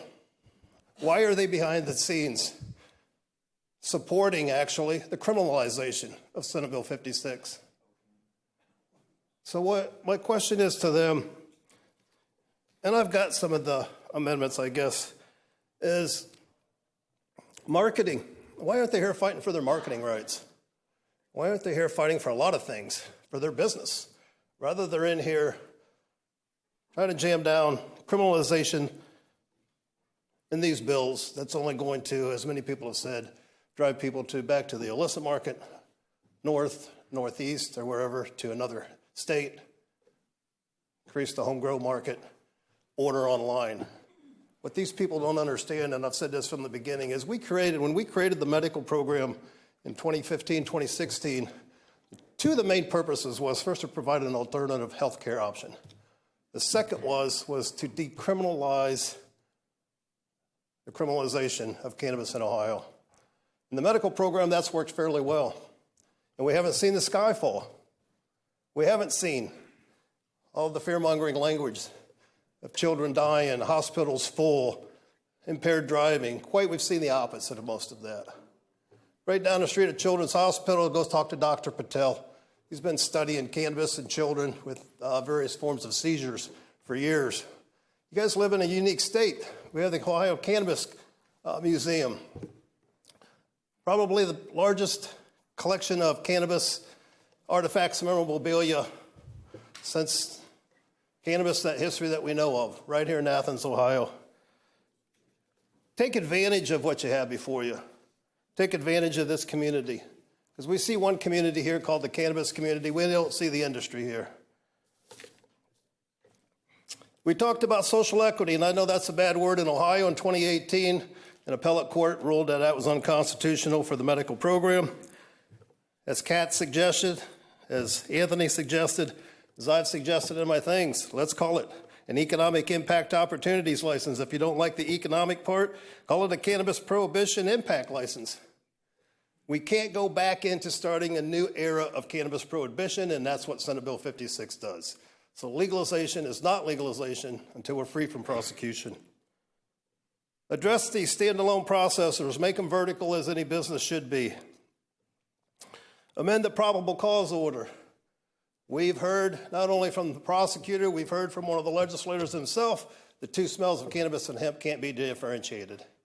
As a retired law enforcement officer, I can testify to that. We don't know. So how many Fourth Amendments are we going to violate? Clarification on the 2.5 ounces. Are you talking about 2.5 ounces when we're out on our personal property or on a personal person out in the public? Or are we talking about 2.5 ounces of 12 plants for home grow? That's where there's a confusion in the language, and a lot of the people don't understand that part. Can we talk about something simple as reciprocity for out-of-state medical patients to let them come to Ohio? Can we include, as we did with the medical program, an advisory committee to the DCC? Personal cultivation, and then I'll go ahead. On personal cultivation, we talk about 6 or 12 plants. Not everybody smokes their weed. A lot of people produce products, consumables, and topicals. It takes more product, takes more biomass to make that. This is something to consider. With that, I'll go ahead and thank you for your time. And if there's any questions, I'm available to entertain them. Mr. Johnson, thank you for your testimony. Are there any questions for the witness? Representative Timms. Thank you, Chair, and thank you, Tim, for coming to testify today. No question, just a comment about the idea of social equity. Although the court, challenged that language and that terminology, I do think it's important that people who have been criminalized by marijuana and now can't participate in the industry is problematic. And so not sure how we get there as a committee in terms of addressing that, but I think it's very important that we provide opportunity to those who have been jailed, imprisoned, or unable to participate in society in a way that is meaningful. So thank you for raising that. Through the chair to the representative, thank you, ma'am, for the support in that. I believe that very strong-heartedly, that the impact, prohibition of cannabis, the impact that it caused on individuals, either financial or criminal or whatever it may have done, wrongful incarceration, wrongful injustices, in my opinion, having enforced them for over 20 years in this very county, and seeing the injustices, seeing a 19-year-old kid over a half of a joint, lose his college grant, lose his driver's license, lose his job, get kicked out of his family's home. That opened my eyes to some stuff. When I seen children being taken out of homes from children's services in the morning, and I seen all because of cannabis, but yet there's a gun cabinet over here with firearms, there's a liquor cabinet open, there's pharmaceuticals everywhere, but children's service couldn't care less about that. It was legal. It's not legal, it's regulated. Same as the cannabis program. There's nothing illegal about legal. It's all about regulation. But thank you very much for that, and I do support that 100%. Representative Sonnenberg with a question. Yes, thanks, Chair. Mr. Johnson, thank you again for being here and testifying today. If you were, because you have a history with this going back to the establishment of the medical program in 2017, 2018, what grade would you give the state up till now in terms of the establishment of the medical program, Issue 2's passage, and the way that Issue 2's been implemented, regulated, and so on? Through the chair to the representative, thank you for that question. I'll start with the medical. Aside from, again, having criminal justice reform protections for the patients, I would have gave our medical program a C plus, maybe a B, what they were doing. With the involvement of issue 2 coming in, and on this part, I'm sorry, but I have to give it an F. For the way that, let's be honest, we're spending $70 million a month up in Michigan, Ohio, and Zara. We're spending 45 to 50 in adults with 5, 6 states around us purchasing here. This isn't just Ohio adult choice, people. These are 5, 6 other states. So I'm going to give it an F for the failure, for the lack of participation from the license holders themselves. Yes, follow up. You would give it an F up till now? For the adult program, yes. Okay. And what grade would you give, even with some of the, with the amendments that Rep. Callender has discussed, if you're aware of those, that he mentioned in the last meeting, would that improve the F grade or make it worse? Through the chair to the Rep. With some of the amendments, due respect to Rep. Callender, yeah, I would have to look. And I actually gave a media interview after the last hearing of seeing some positive movement and feeling, a better program coming, seeing the understanding from, the legislators and understanding that, yeah, this is wrong. We don't need to criminalize these people for something that we're creating a legal program for them. But if they use the program, we're going to criminalize them. It made no sense. So, yeah, I would push it up to a B at that point until I see it all on paper. Okay. Follow up? No, thank you very much. Representative Mohammed with a question. Thank you very much, Mr. Chairman. Thank you, Mr. Johnson, for your testimony and for your advocacy as well. I wanted to go back and briefly talk about the number of dispensaries, capping them at 400. It was initially 350, now it's 400. So that is progress, but I think we should have some perspective too, because in the state of Michigan, with less population than us, they have 1,700. I think 630 are medical, about 1,100 are recreational. The state of Oregon, with a population of 4.2 million, has 824. So I think we should have some perspective. Could you briefly cover just the issue regarding standalone processors as well? I think that was covered previously too, and the impact it would have as well on them. Thank you. Yes, to the chair, to the representative. Michigan and Oklahoma are a good example. In Michigan, as a matter of fact, it's like 800 and some actual dispensaries. They're dual licensed, a lot of them are. And they're controlled by townships, to my understanding. As far as for Ohio, well, Oregon, they're a hot mess. It is what it is. They've got more dispensaries, I think, than they got population there. But they're starting to redact a lot of that. They're understanding their failures. In creating the medical and advising a lot on the adult program, even the hemp program, Ohio's original goal was to have a cap market. States like Michigan, Oregon, I believe Colorado, Oklahoma and so forth, that run uncapped markets. That's why we see the low pricing that we do. That's why we see the abundance of products available on the market. That's why we see more fair ownership, because the licenses don't cost quite as much. If someone, a small business owner, wants to get in and have a private craft grow or something, or simply as a dispensary or whatever. Prices, since you don't have to buy such a big a license number, they don't cost as much to get them operational. Ohio is very restrictive in our facilities. $1.5, $2 million is what it's going to cost you to open up a dispensary in Ohio, after complying with a lot of the security and the vaults and the cameras and the POSs and so forth. For Ohio, and I can't say it better than Senator Steve Huffman said that, and he's understood this from the very beginning. One day Ohio will be fully legal. We'll be an open market. Why not today? Why do we have to wait and continue to incarcerate people, continue to tie up our safety services, continue to destroy families? Why not start today if the feeling's already there? And Senator Huffman has been involved with this from the beginning.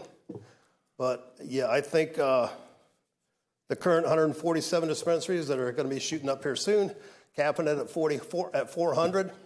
Let's get to 400. If we need more, uncap it. So I think it's progress as we go. Follow up? Any other questions? No. Seeing none, thank you for your testimony. Thank you, sir. Our next witness is Joey Elwood from Appalachian Girl Cannabis Company. Joey Elwood needs to submit that via written. He's not with us today. Okay, thank you. Our next witness is Josh Crocher. Welcome, Josh. Howdy. I am not knowing where to start, right? This room well covered a lot of these issues, so I can see that it's been documented what needs done here. So where should I start? I'm taking it that nobody up here knows who Dr. Raphael Meshulam, Dr. Ethan Roussos, or Jeremy Plum is. I'm hoping I'm correct with that. So if you went to be a referee for basketball, even if it was biddy ball and you didn't know Bird, Magic, and Jordan, I get the challenges, the complexities that you guys are facing, entering a scene that you really haven't put the due diligence in to understand where the culture is and where you guys kind of are collectively as people that presented Senate Bill 56. I'm Josh Crocher. I have a master's of science degree in sustainable agriculture. I'm an advisor at the Cannabis History Museum, and I started academia with my natural resources management degree at Hocking College in 2003. I've went full circle now to where I'm the cannabis co-director at Hocking College of the Capstone and Practicum program, and I just want to offer a little bit of insight from what I see. I see a market that's never going to be able to hold the black market down. And that's due to things like expanding the cultivation area for Tier 1 and Tier 2. Instead of opening this up to what consumers actually want, which is Tier 3, right? Everybody started drinking Carlos Rosé because it was in a gallon jug and cheap, right? But we move on to that.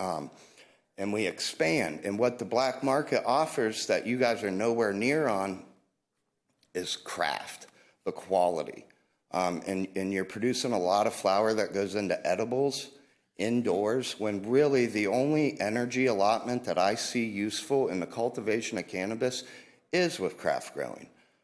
Who's going to go pay these prices for some what they consider soulless cannabis when they can go out to an Athens and Meg's farmer where they've bought it for decades, where it's proven to be safe, and they can smell it. That's one of the main barriers here. Until you can smell the product, you're not really going to be able to eliminate that side of things. These people want taxed, by the way. They want to contribute to this market and haven't been able to enter that market. I think we need to think about the fantasies of the consumer when we're putting forth this type of legislation, right?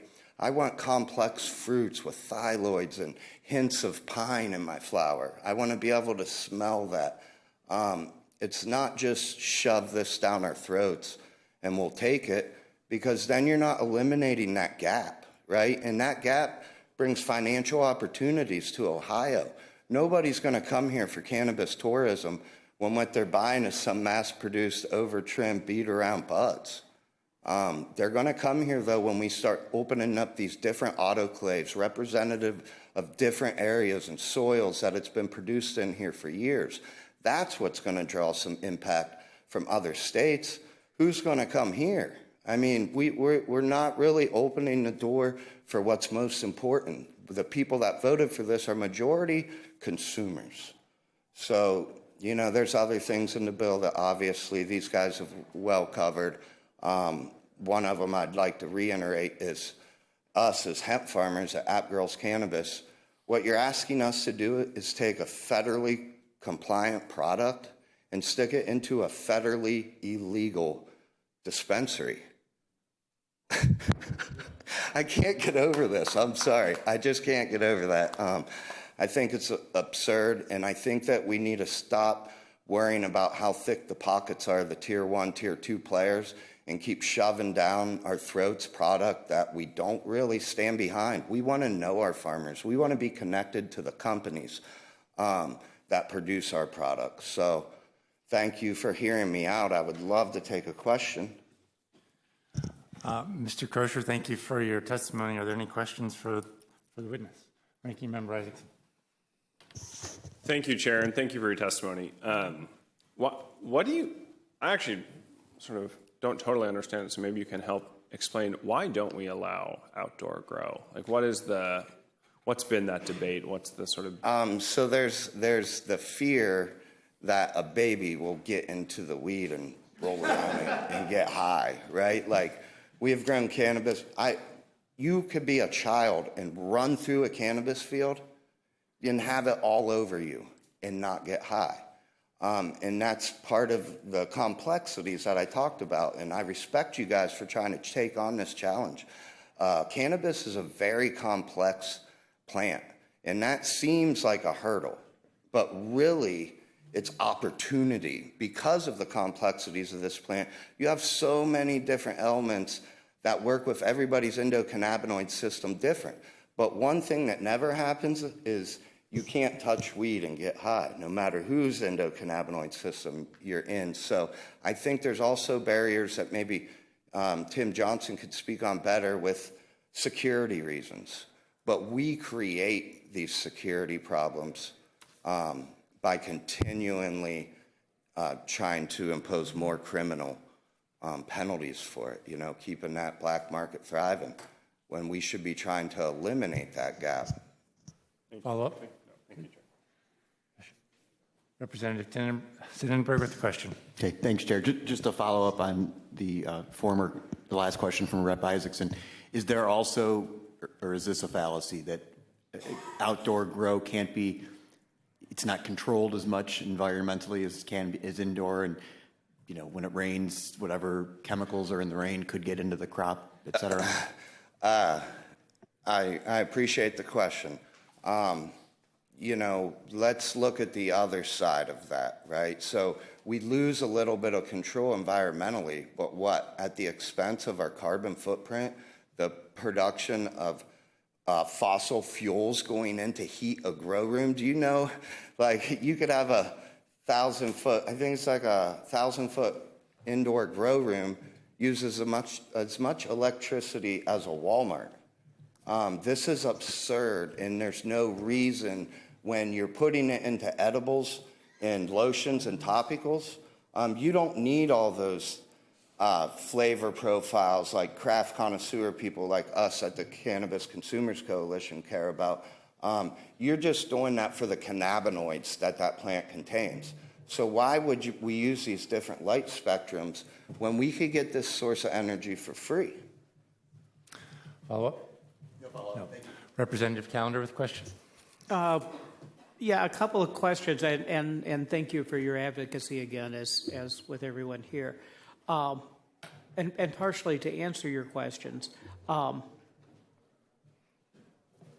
the concept of making Ohio a cannabis tourism site is wonderful. I think everybody testifying here would probably agree with that. However, that's something to work on in the future, and there will be bills after this passes or doesn't pass to try to enhance that.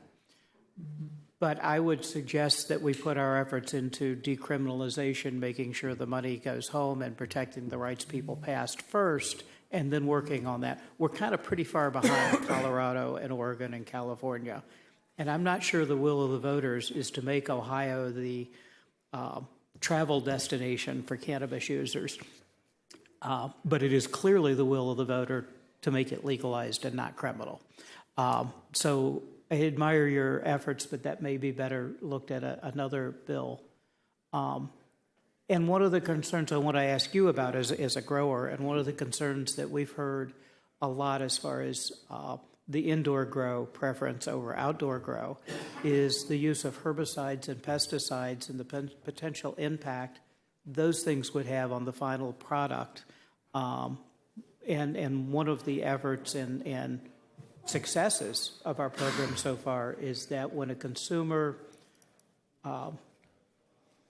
goes to a dispensary and buys a product, you know everything that's in there between our testing and our security and the seed to sale monitoring. How would you address that concern of the herbicides and pesticides? Not just I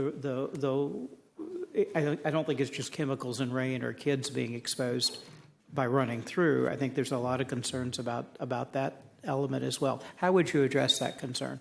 Well, I think Rodney Hash talked well about it earlier, but I guess I would address that by trying to open up that testing, not only for home growers, to where they can go send samples in, but I would also make the same standards apply, right? So out in Meigs and Athens, we coordinate with our farmers and our neighbors. So for instance, when the sheep farmer here knows that the corn farmer next to him is going to spray that day, he's able to move those sheep away.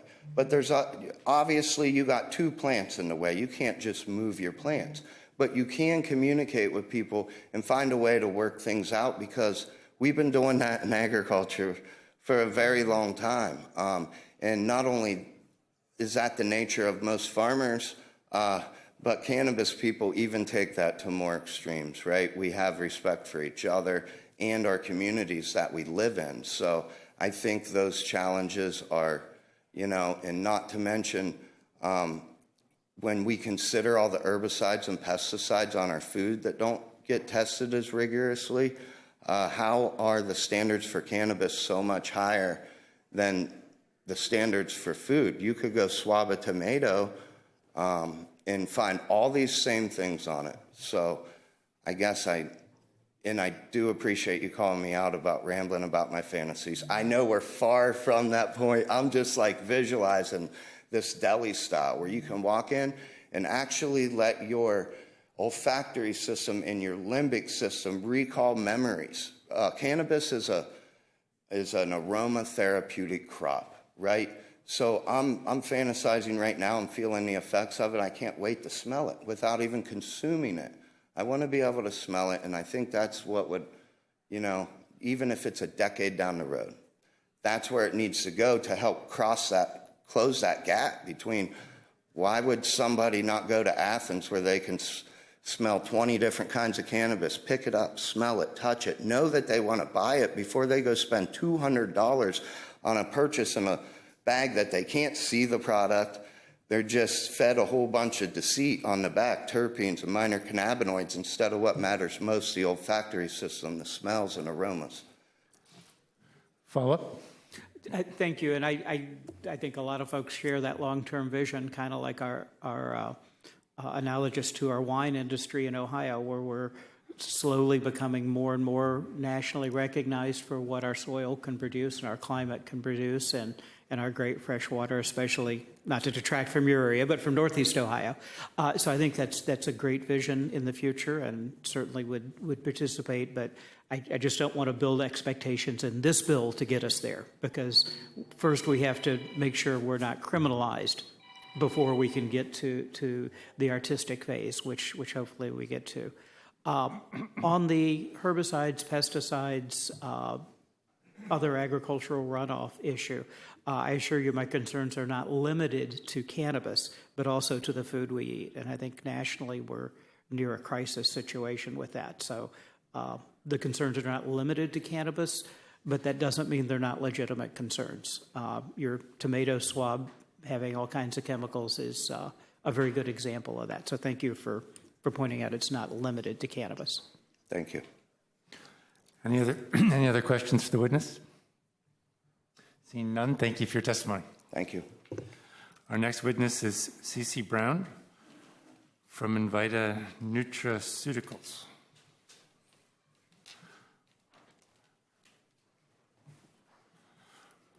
Welcome to committee. Thank you.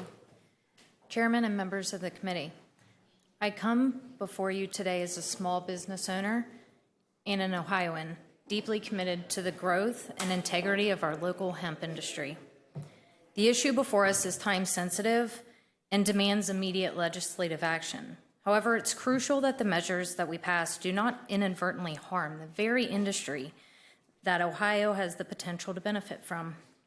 Senate Bill 56 poses a direct threat to the survival of small businesses like mine and ultimately to the consumers who rely on these products.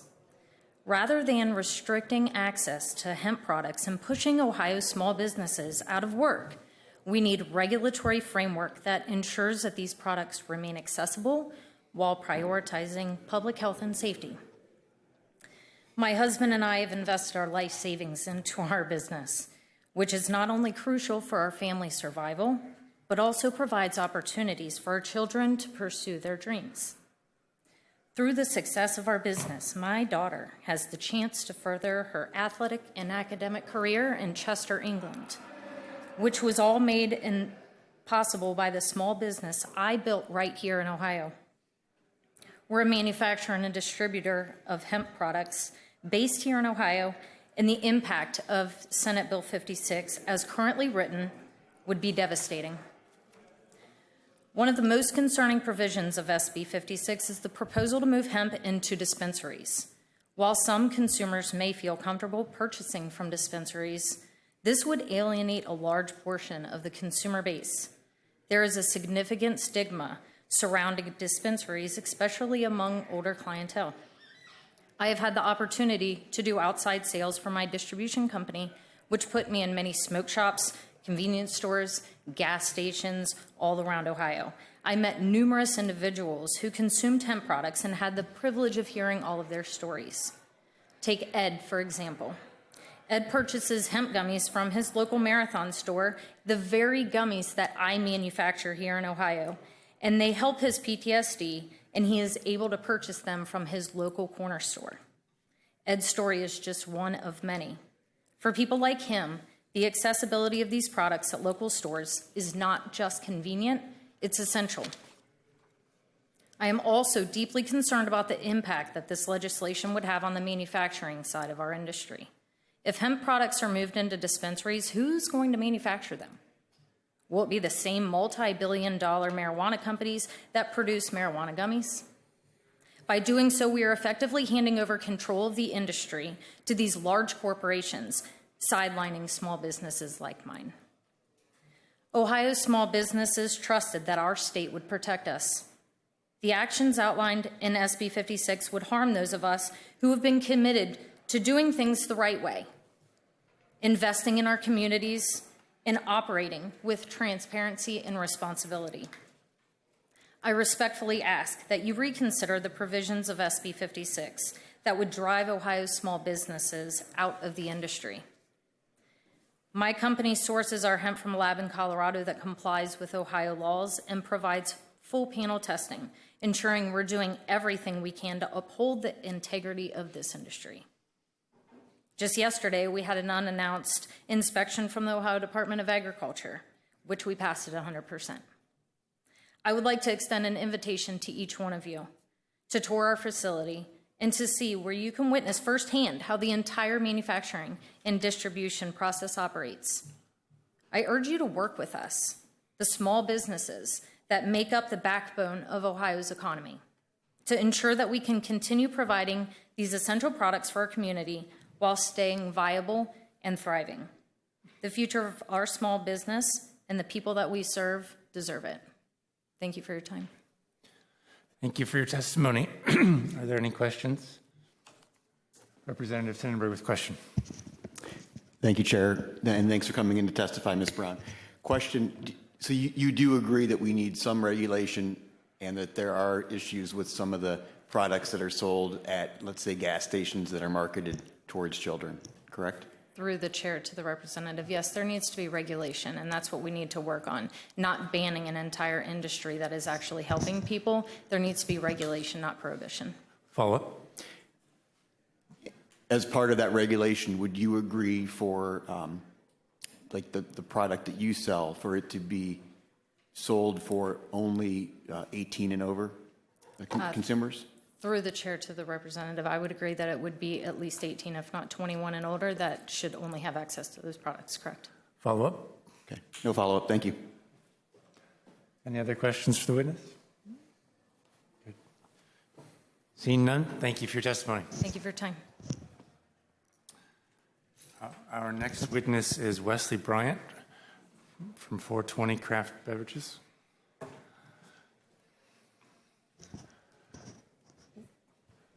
Welcome. Thank you. Chairman Thomas, Ranking Member Isaacson, and Vice Chair Swearingen, and members of the committee, thank you for the opportunity to provide opposition testimony today. My name is Wesley Bryant. I'm the founder of 420 Craft Beverages, a licensed hemp processor under Ohio License 391187P. I appear today as someone who is actively regulated, audited, and in compliance with both state and federal hemp law. SB 56 proposes to redefine entire categories of lawful hemp products as intoxicating and move them under the exclusive jurisdiction of the dispensary system governed by the federally illegal state marijuana program. But here's the legal flaw. Those licenses are closed.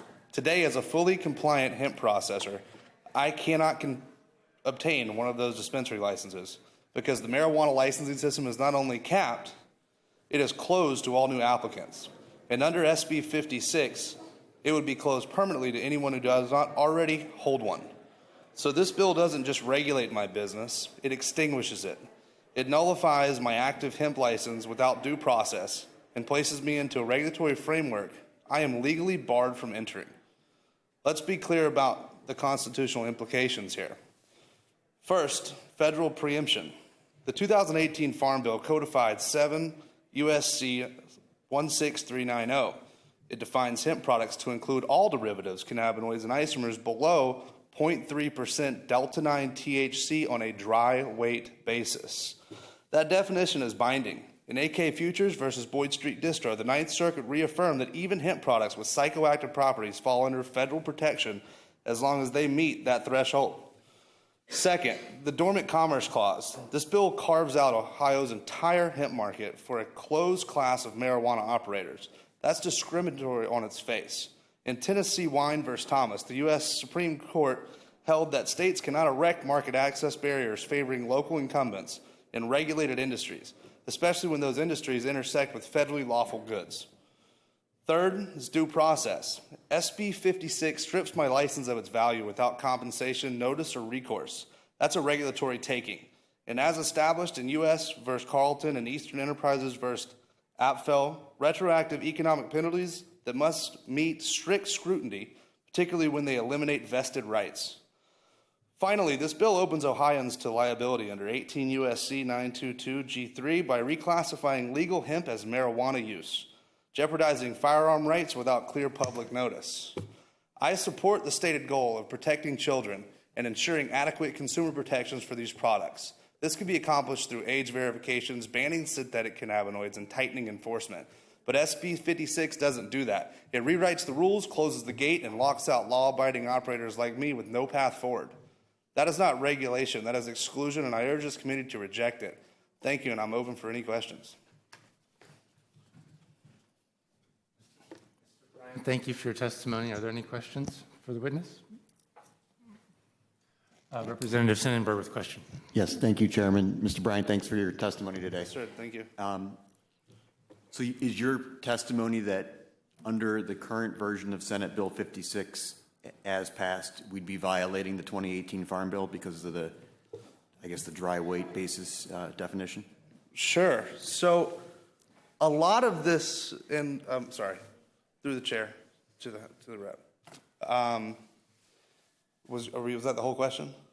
Yes. Okay. So a lot of this issues, and I heard mentioned today of these products that are enticing to children, or these very, very, very psychoactive products that are on the market. Essentially, the Farm Bill specified, and I'll read it to you, the plant cannabis sativa L and any part of that plant, including the seeds thereof, and all derivatives, extracts, cannabinoids, isomers, acids, salts, and salts of isomers, whether growing or not, with a delta-9 THC concentration of not more than 0.3% on a dry weight basis. I want to emphasize in there, at no point did it say that they could take it into a lab and convert it to something that it wasn't already. Even though you go from CBD to THC, there's still a synthetic action that happens there.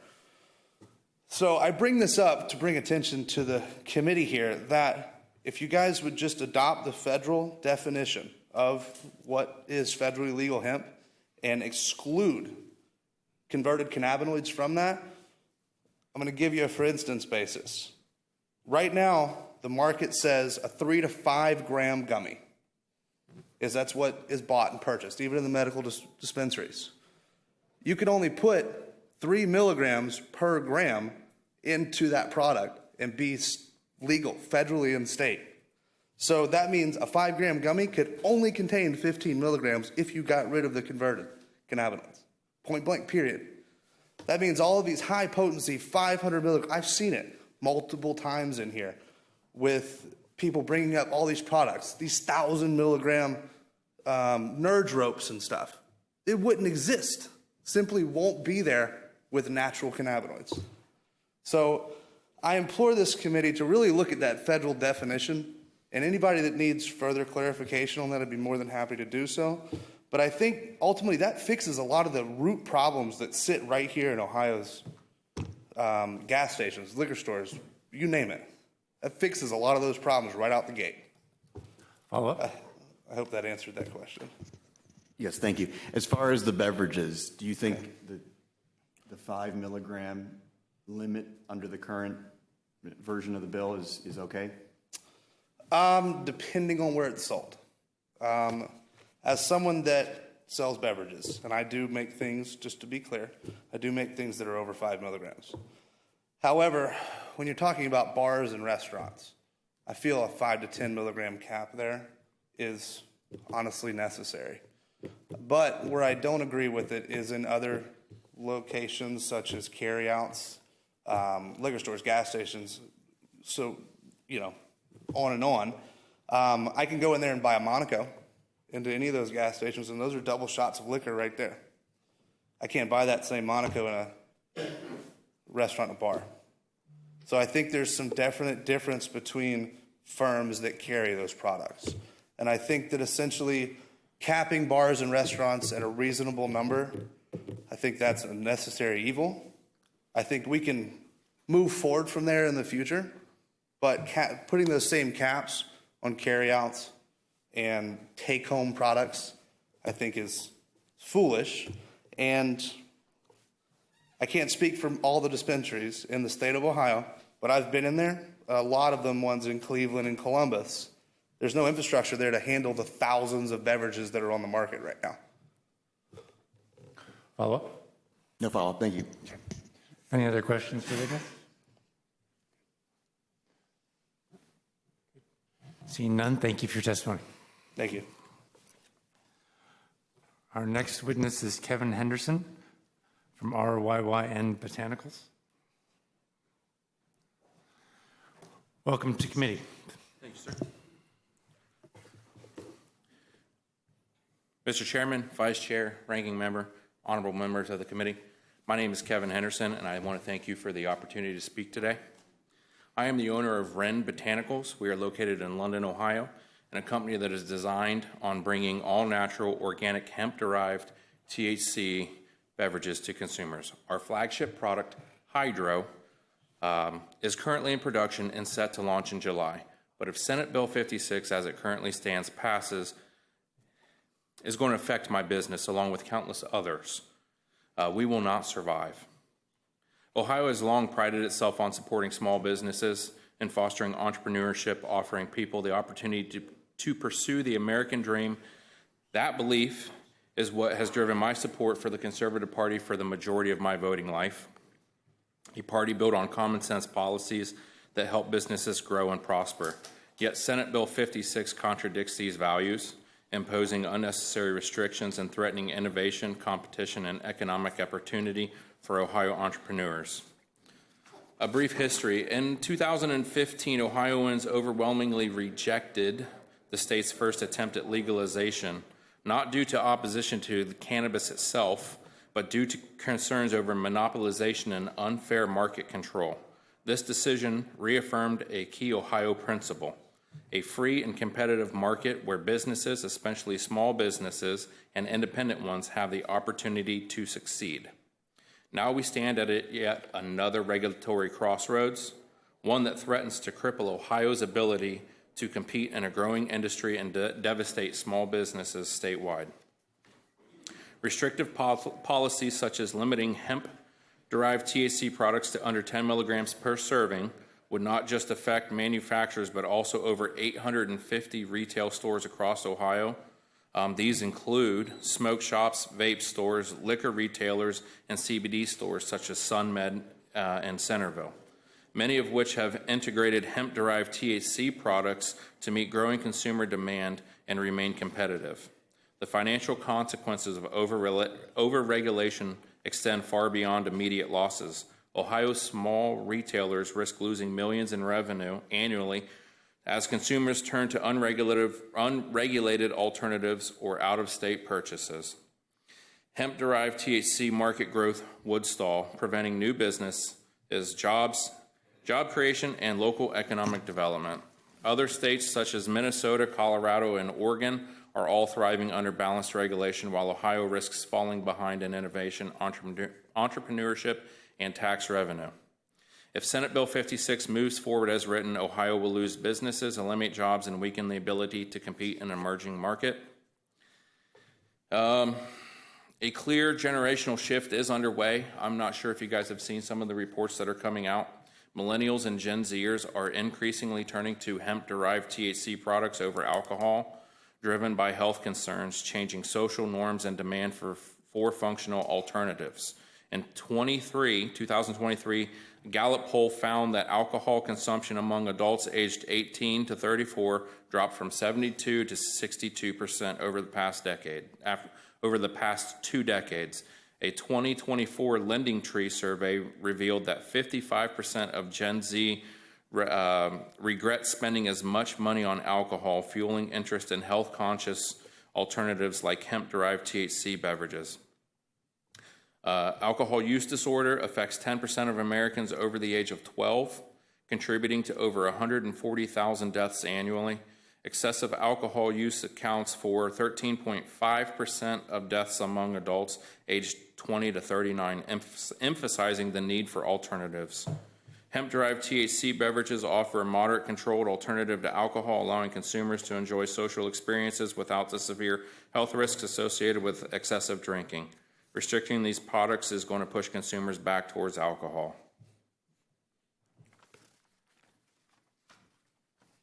In November 23, Ohio voters decisively approved Issue 2, legalizing recreational cannabis for adults over 21 years old. With 57% of the vote, this overwhelming majority made clear that Ohioans support regulated cannabis market, recognizing the economic and social benefits. I urge this committee to carefully consider the far-reaching impact of Senate Bill 56, not just on business owners like me, but Ohio's economy, consumer choice, and its ability to compete in a growing national market. Thank you for the time. Are there any questions? Mr. Henderson, thank you for the testimony. For your testimony, are there any questions? Seeing none, thank you for your testimony. Our next witness is Sarah Coy Bryant from Cool Digs, Inc.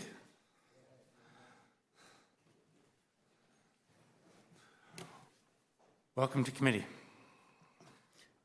Thank you, Chairman Thomas, members of committee. I'm Sarah Coy Bryant. I'm a small business owner in Athens, Ohio, and a new member of the Cannabis Consumer Coalition. I start with Article 1 from the Ohio Constitution. All political power is inherent in the people.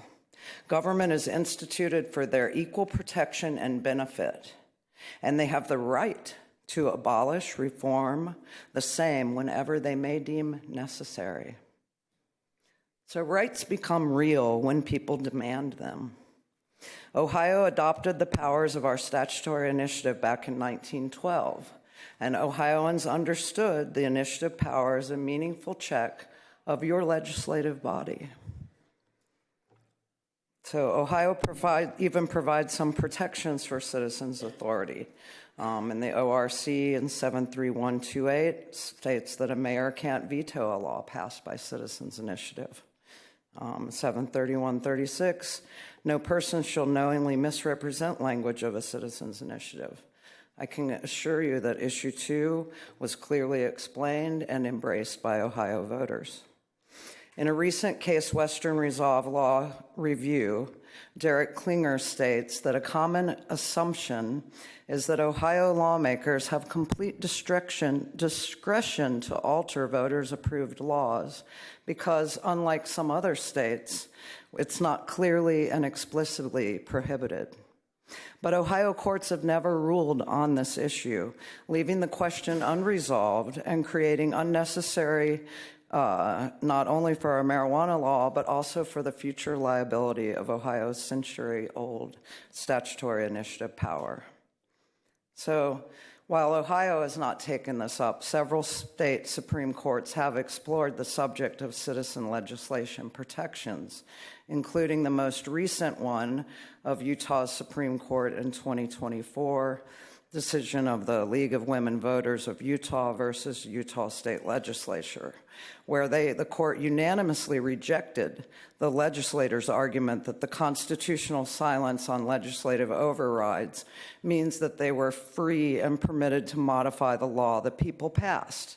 Utah ruled that the original public meaning of the state's constitution initiative provisions declared that all political power is inherent in the people, and that they have the right to alter and reform their government as the public welfare may require. The court held that the constitutional protections initiative laws from initiated laws are protected from legislative interference when they seek to reform the state government, but it doesn't impose an absolute bar on legislative changes. They held that they could clarify the constitutional standard, explaining that the legislature may amend initiative laws so long as the changes did not infringe on the people's reform right. For example, if the amendment furthered or facilitated the reform but did not impair it. So removing the social equity in Tier 3 program infringes on the people's reform rights. While this bill may be an improvement over House Bill 160, it still falls far short of honoring the intent of Issue 2.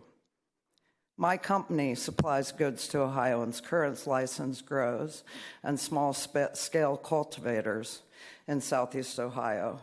We're eager to grow alongside hemp and cannabis farmers in our community, and every day of delay in implementing Issue 2 costs us and others like us vital opportunities and incomes.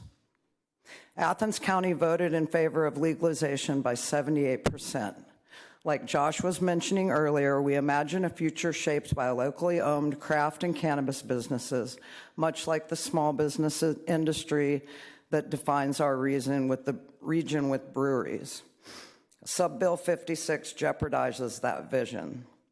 We voted for access, specifically for the micro-cultivation licenses and new dispensary licenses designed to support small business, disadvantaged entrepreneurs, and local communities.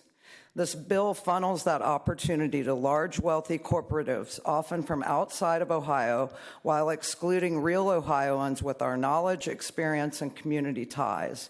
It restricts cannabis beverage sales to dispensaries, leaving out our local businesses and retailers.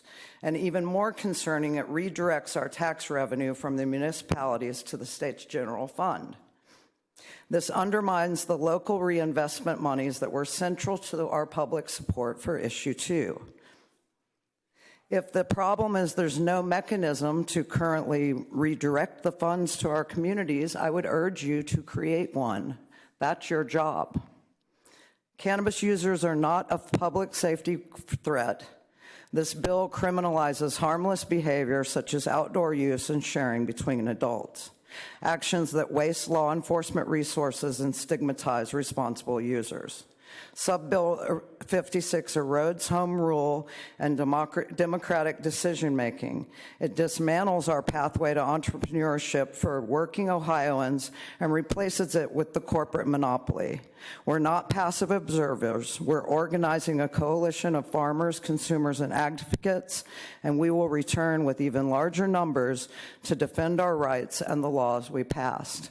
I urge you to stand with Ohio's voters and not against them. Thank you so much for your testimony. Are there any questions? Seeing none, thank you very much for your testimony. Thank you. Next, we have Mr. John Lynch.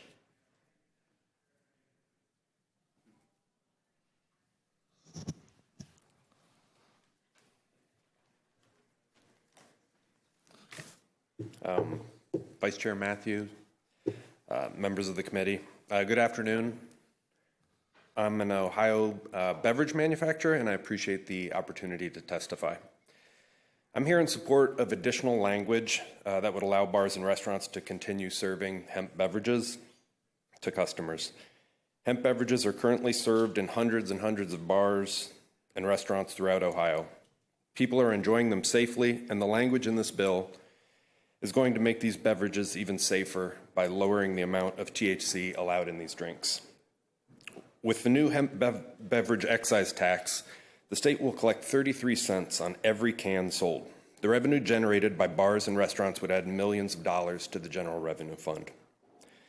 The people consuming these drinks come from every walk of life. Tennis moms, football dads, retirees, veterans, young people who don't drink beer, the list goes on and on.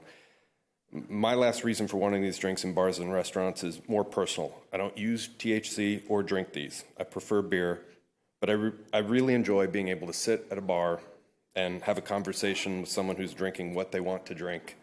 And Ohioans really do want to drink these at bars and restaurants. Thank you again for considering an amendment that would keep these beverages in bars and restaurants. Thank you for the opportunity to testify. I'm happy to answer any questions. Perfect. Thank you so much. Are there any questions? Yes, Ranking Member. Thank you, Chair, and thank you for your testimony. I represent over the Rhine, Walnut Hills, downtown Cincinnati, so a lot of places, bars and restaurants that would be harmed by this prohibition. And I honestly, I just don't get it. Can you think of why would we, because the way the bill is currently drafted, in my understanding, the bars and restaurants can sell these products, just not for consumption on the premises. Correct. Or through the Can you,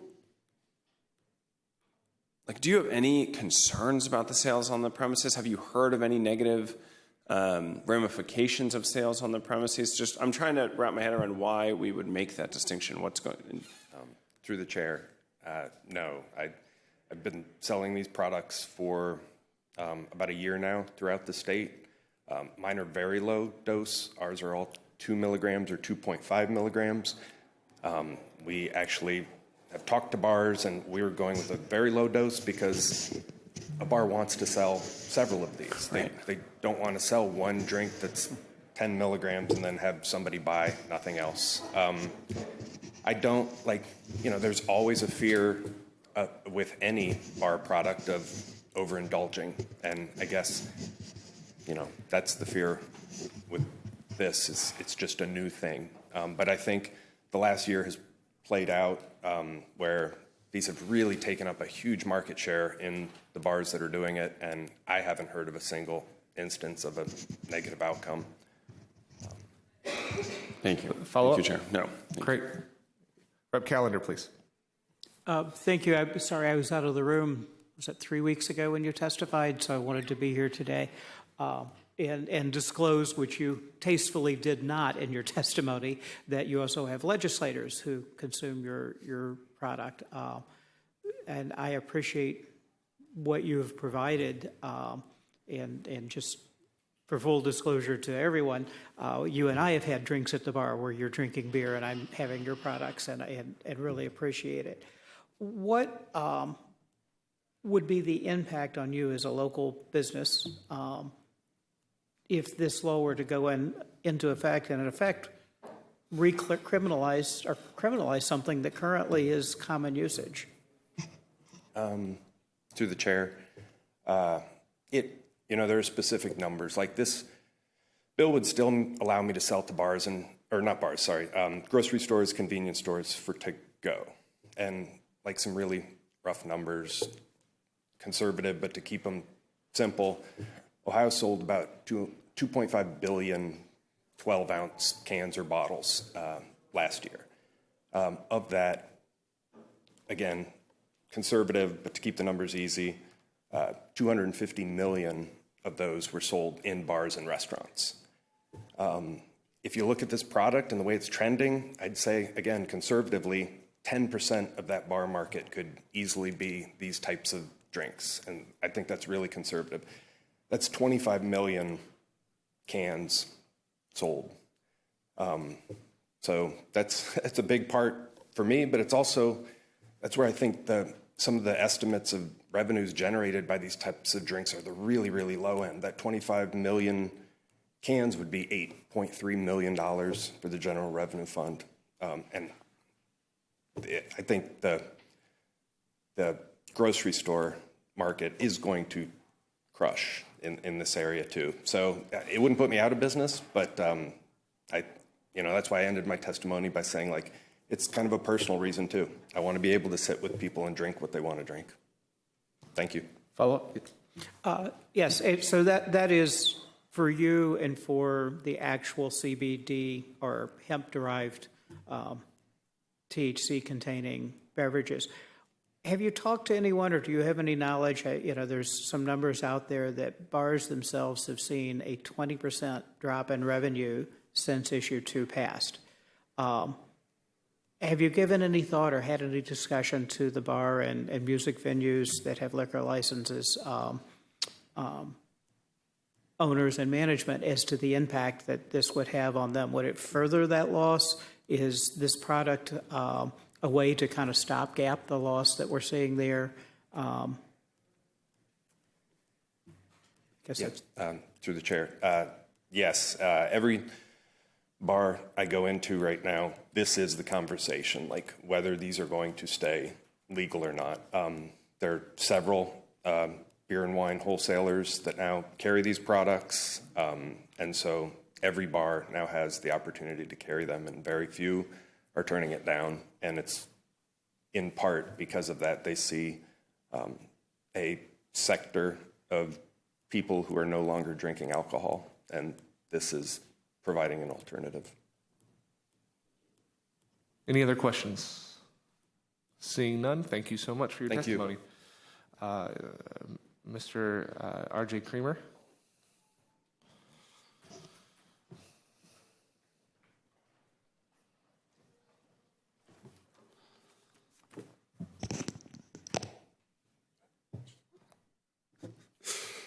Vice Chairman Matthews, Ranking Member Isaacson, and all members of the House Judiciary Committee, I stand before you today not as a politician or a lobbyist, but as a testament to the power of opportunity and the enduring spirit of the American dream. I'm here to urge you to oppose Sub-Bill 56, a bill that is vital to the future of countless small businesses and hardworking Ohioans. My story begins on a 13-acre farm about 60 miles north of here, a couple miles outside of a village of 300 people. So to say I come from humble beginnings is an understatement. My first 29 years of living, the only way you could describe it would be extremely hardworking. Growing up on 13 acres, that's not a lot, so I baled hay, I baled straw, I raised sheep, I loaded hogs, I milked cows, I did carpentry, construction, grout work, landscaping, split wood. You know, there would be some days where I would wake up at 5 to milk cows, bale hay in the afternoon, and then I would go bounce at a local bar until 2:30, go home, sleep 3 hours, milk cows again. That all changed one day after I got into a dispute with my father, as one does when you farm with him for so many years. After that, I walked into a smoke shop here on High Street looking for a change, just a different way to earn a living, basically anything that would get me off the farm, right? And luckily, that single opportunity was a chance to earn a living in a different way. It transformed my life trajectory. It was a lifeline, a bridge to a better future. That job allowed me to support my family, to ease the burdens of my parents that they'd carried for so long. I was able to improve their living conditions, to provide them with a level of comfort and security that I had only dreamed of. Finally, after all those years of hard work, the American dream was unfolding before my very eyes. I say that now. 4 years ago, I walked into that smoke shop, started as a cashier. I stand before you today. I now own that smoke shop that I'm speaking about. I've been able to hire men and women of every race, religion, sexual orientation, creed, walk of life, and pay them a livable wage in uncertain times. And then I've been able to provide them promises of maybe a similar future to my own. And if SB 56 passes, that would pretty much undermine what I've been doing and what I've been continuing to work on in my life. Our customers deserve the freedom to choose the products they consume. With sensible regulation, we can ensure a safety and responsible industry, one that benefits both consumers and state's economy. I know some may be concerned about the potential impacts of this industry, but I urge you to listen to the voices of your constituents. Ohio voters do not want to see hemp vanish from our stores, nor do they want to see it regulated solely to dispensaries. They want a diverse market with options and the freedom to make informed choices. Furthermore, I must address the ongoing attempts by the marijuana industry to cast a negative light on current hemp retailers. This is nothing more than a thinly veiled effort to monopolize the market, to restrict competition, and concentrate power in the hands of the few. Such a move would fly in the face of everything America stands for opportunity, competition, and the freedom to pursue one's dream. I implore you, members of the State House Legislature, to oppose SB 56. Support small businesses, support the American dream, and support the freedom of Ohioans to make their own choices. Let us work together to create a thriving and responsible industry that benefits all Ohioans, not just a select few. I thank you for your time and consideration, and I will try my best to answer any questions you may have. Thank you so much for your testimony. Are there any questions?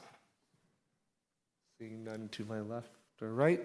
Thank you so much for your testimony. All right. And now, Jamie Courtney, please.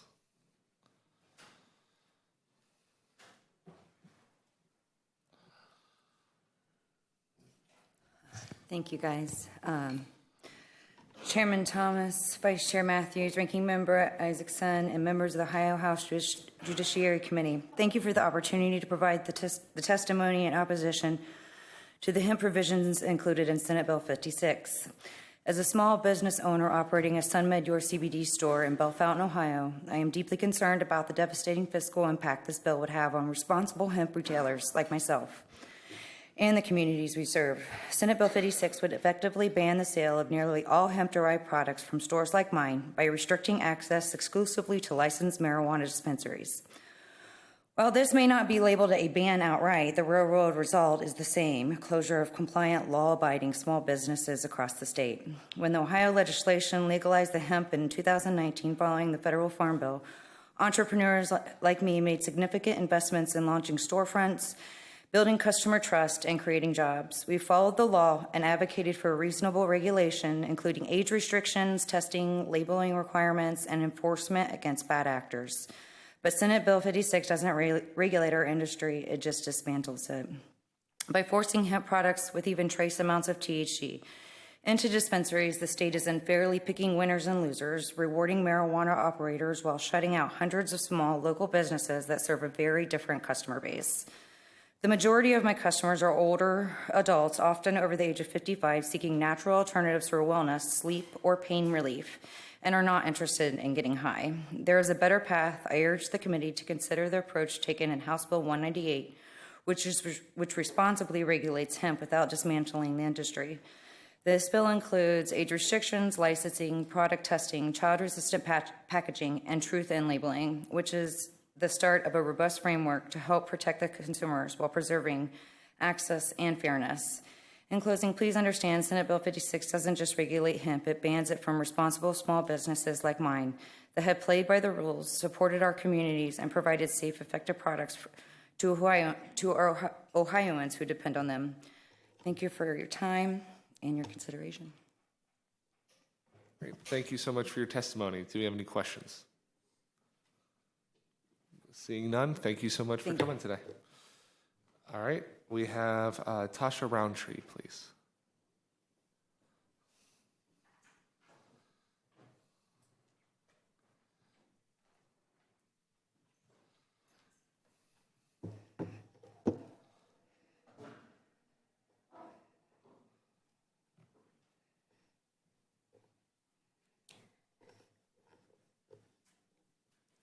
Good afternoon, ranking members and all the members of the House today.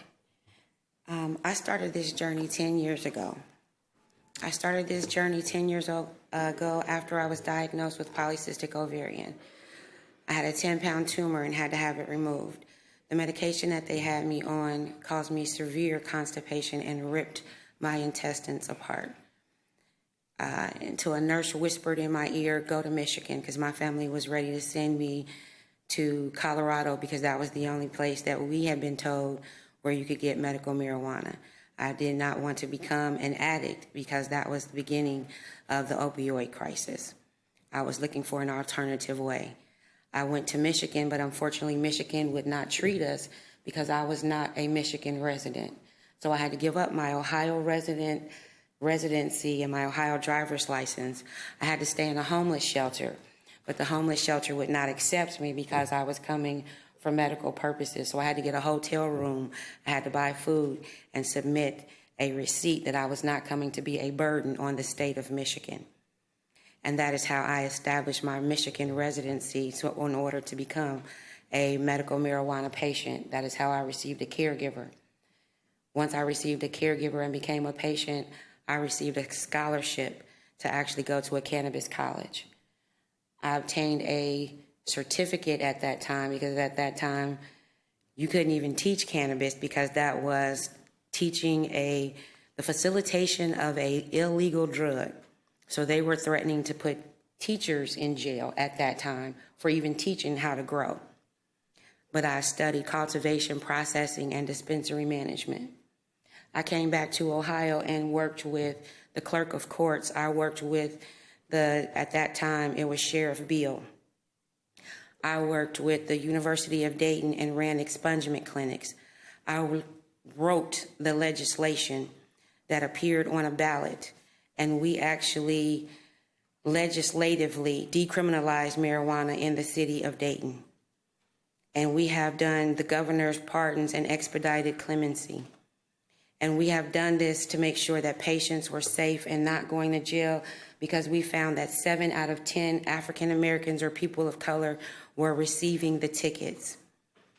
We did that and got signatures so that rich people could get business license. And we were told that if we played the game, that one day we would absolutely have our chance to get our license. We did that, and issue 2 passed, and we were told that with that we would get social equity license. And then we were told, it's illegal and we can't get it. There was no way for us to get into the industry legally, so we got into the hemp business. Because now we could be federally legal. And now we can't even get into that because now it goes to the dispensary, which is closed. But now every rich white man can open up a dispensary in my neighborhood and sell marijuana in my neighborhood, a drive-through dispensary in my neighborhood that we would go to jail for, couldn't go to college for, couldn't get a loan for, get kicked out of housing for. But the hemp products that we were allowed to sell, we now can't sell. So I'll go to jail for selling a legal product that's federally legal, but you all gave out additional license and didn't open it up to the public. You simply gave people who already had licenses license. But here we have hemp products in a way that they're already licensed to check IDs. So if you just regulated the hemp products, we wouldn't be here. If you gave us simply a way of getting into the industry legal, we would become partners and not pariahs.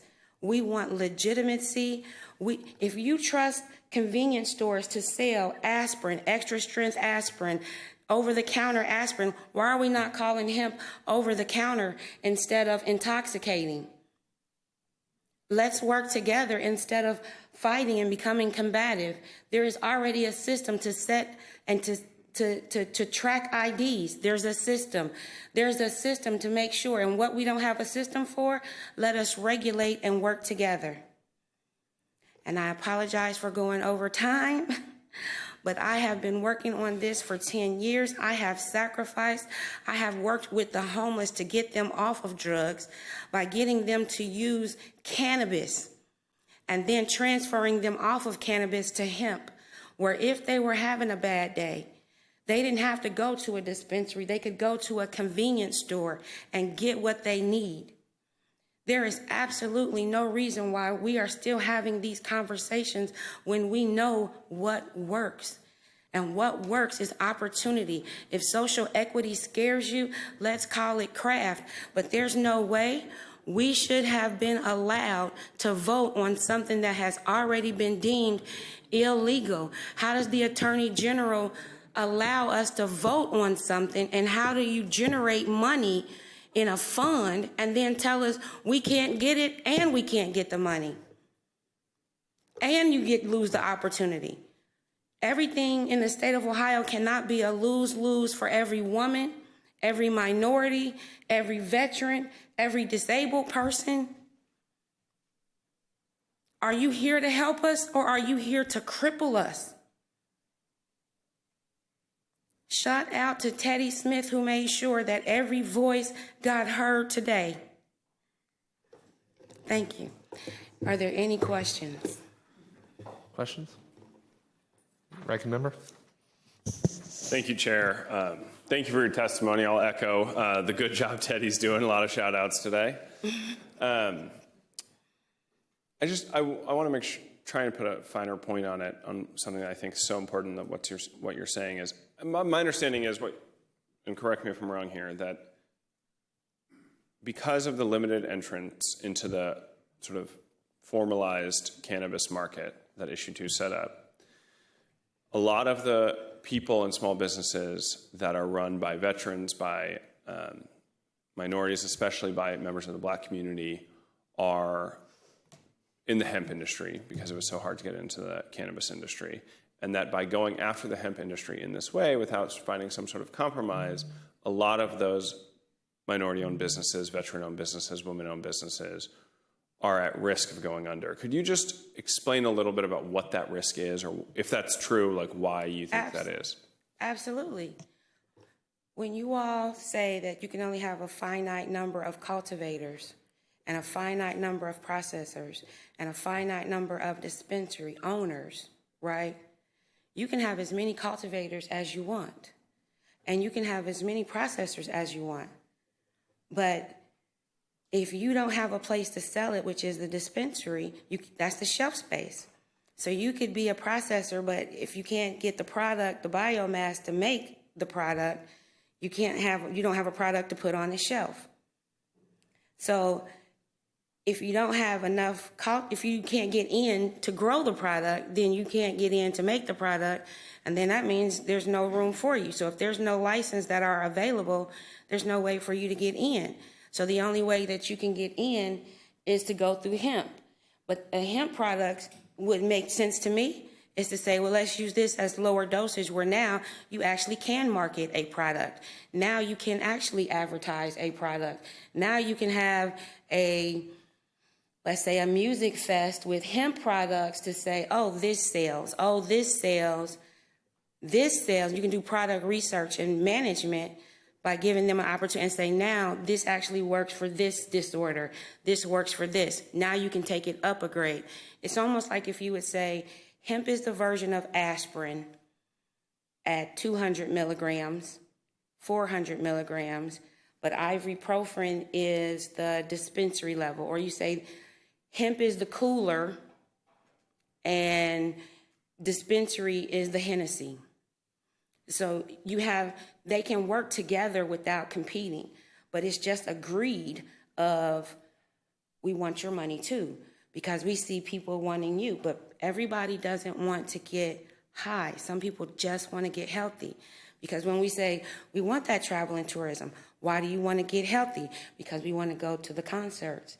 We want to go skydiving or fishing or whatever it is people do when they're not throwing up or sick or hurt or in pain. We want to live. We want to have a life. We want to be able to go enjoy things that you can't do when you are sick, when you are bleeding to death on a couch. Seeing no other questions, thank you so much for your testimony and for being here today. Thank you. Kenzie Cherry, please.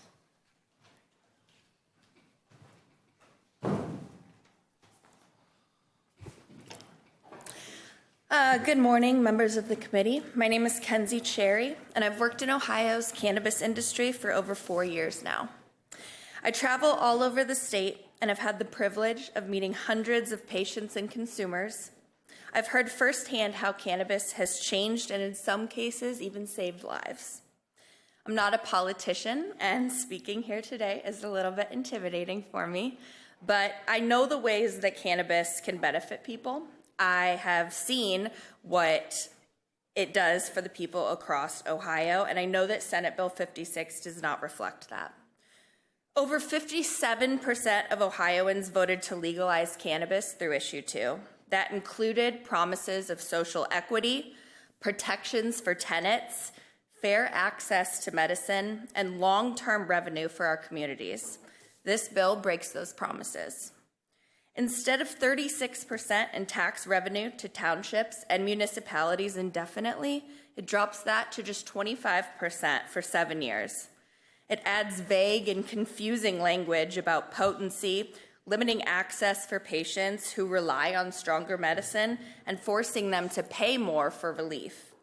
It also punishes the very people who were harmed by cannabis criminalization from barring them from working in the legal industry. That's just not justice. Cannabis isn't the problem in Ohio, but ignoring the will of the voters is. Please don't pass a bill that restricts access, deepens inequality, and shuts out the voices of people who've lived this reality. Ohio deserves better. Please reject Senate Bill 56. Thank you so much. Do we have any questions? Seeing none, thank you so much for your testimony. Great job, everyone in person. Please, everyone, look at your tablets. We have written testimony, some interested parties, some proponents, some opponents, and please make sure that you read through all of those, and they will all be part of the record, and we will also convert those submitted in-person testimonies that were not here to be part of the written record as well. With all of that, for Senate Bill number 56, that constitutes the third hearing for that bill. We now call forward House Bill number 108 for its second hearing on proponents. And we have Mr. Sexton here as a proponent, please.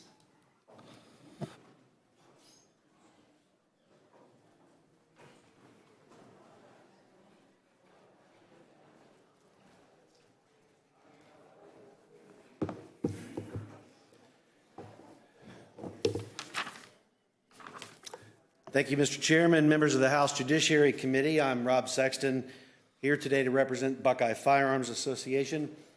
BFA is Ohio's premier defender of the Second Amendment in our state, protecting the rights of more than 4 million gun owners across the state.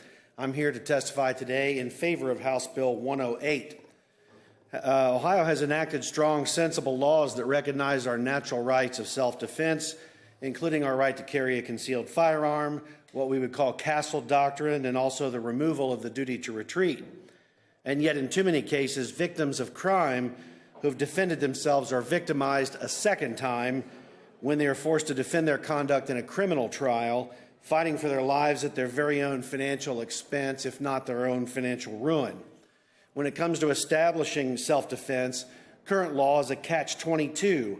A defendant can assert their right of self-defense, but if not successful, they may have essentially self-incriminated in front of a jury.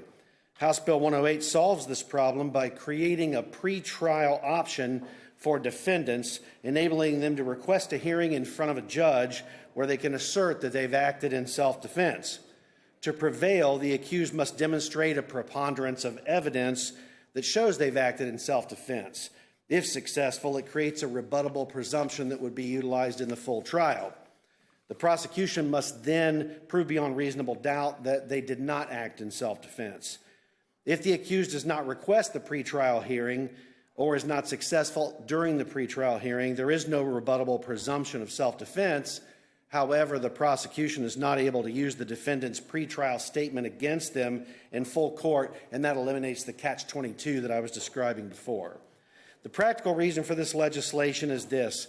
Many cities in Ohio, their default position after a shooting is to charge the person whether there's evidence of self-defense or not. And we can't act like being charged with a crime and then later on having the charges dismissed has no real sanction. In the end, it costs thousands and thousands of dollars, often causes losses of employment, and is devastating for people.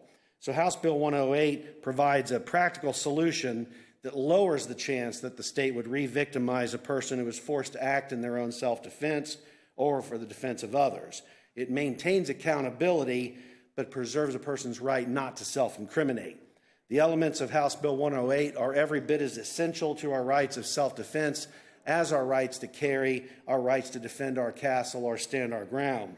That's why BFA requests the House Judiciary Committee favorably recommend this legislation to the full House for consideration. We appreciate Representative Williams' authorship of this bill, and I'm happy to answer any questions that committee members may have. Excellent. Do we have any questions? Seeing none, thank you for your patience. Thank you for your testimony, and thank you for coming up and explaining your support of the bill. Thank you. Is there anyone else that would like to speak to House Bill 108? House Bill 108 was starred for possible amendment today. The chair will now, I call on Representative Stewart for a motion. Thank you, Mr. Chair. I move to amend House Bill 108 with amendment number 0529. Thank you very much. The amendment is in order. Is there any objection? This was submitted by the bill sponsor. With no objection, the motion is agreed to and the amendment shall become part of the bill. And then this concludes the second hearing of House Bill 108. Great. Now we call forward House Bill number 252 for its second hearing. We have Prosecutor Phillips.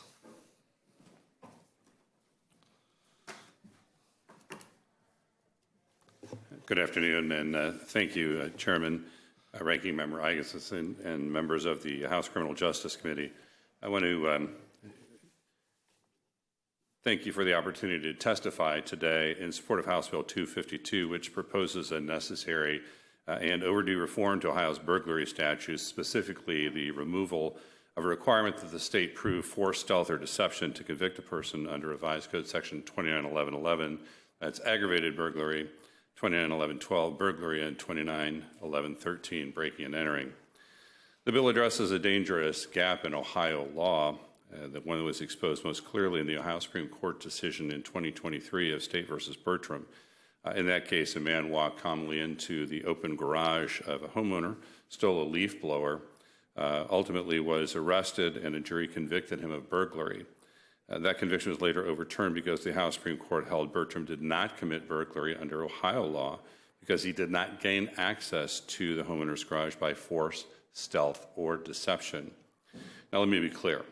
The offender, Mr. Bertram, unlawfully entered an occupied structure, a residential structure, with the intent to commit a theft offense.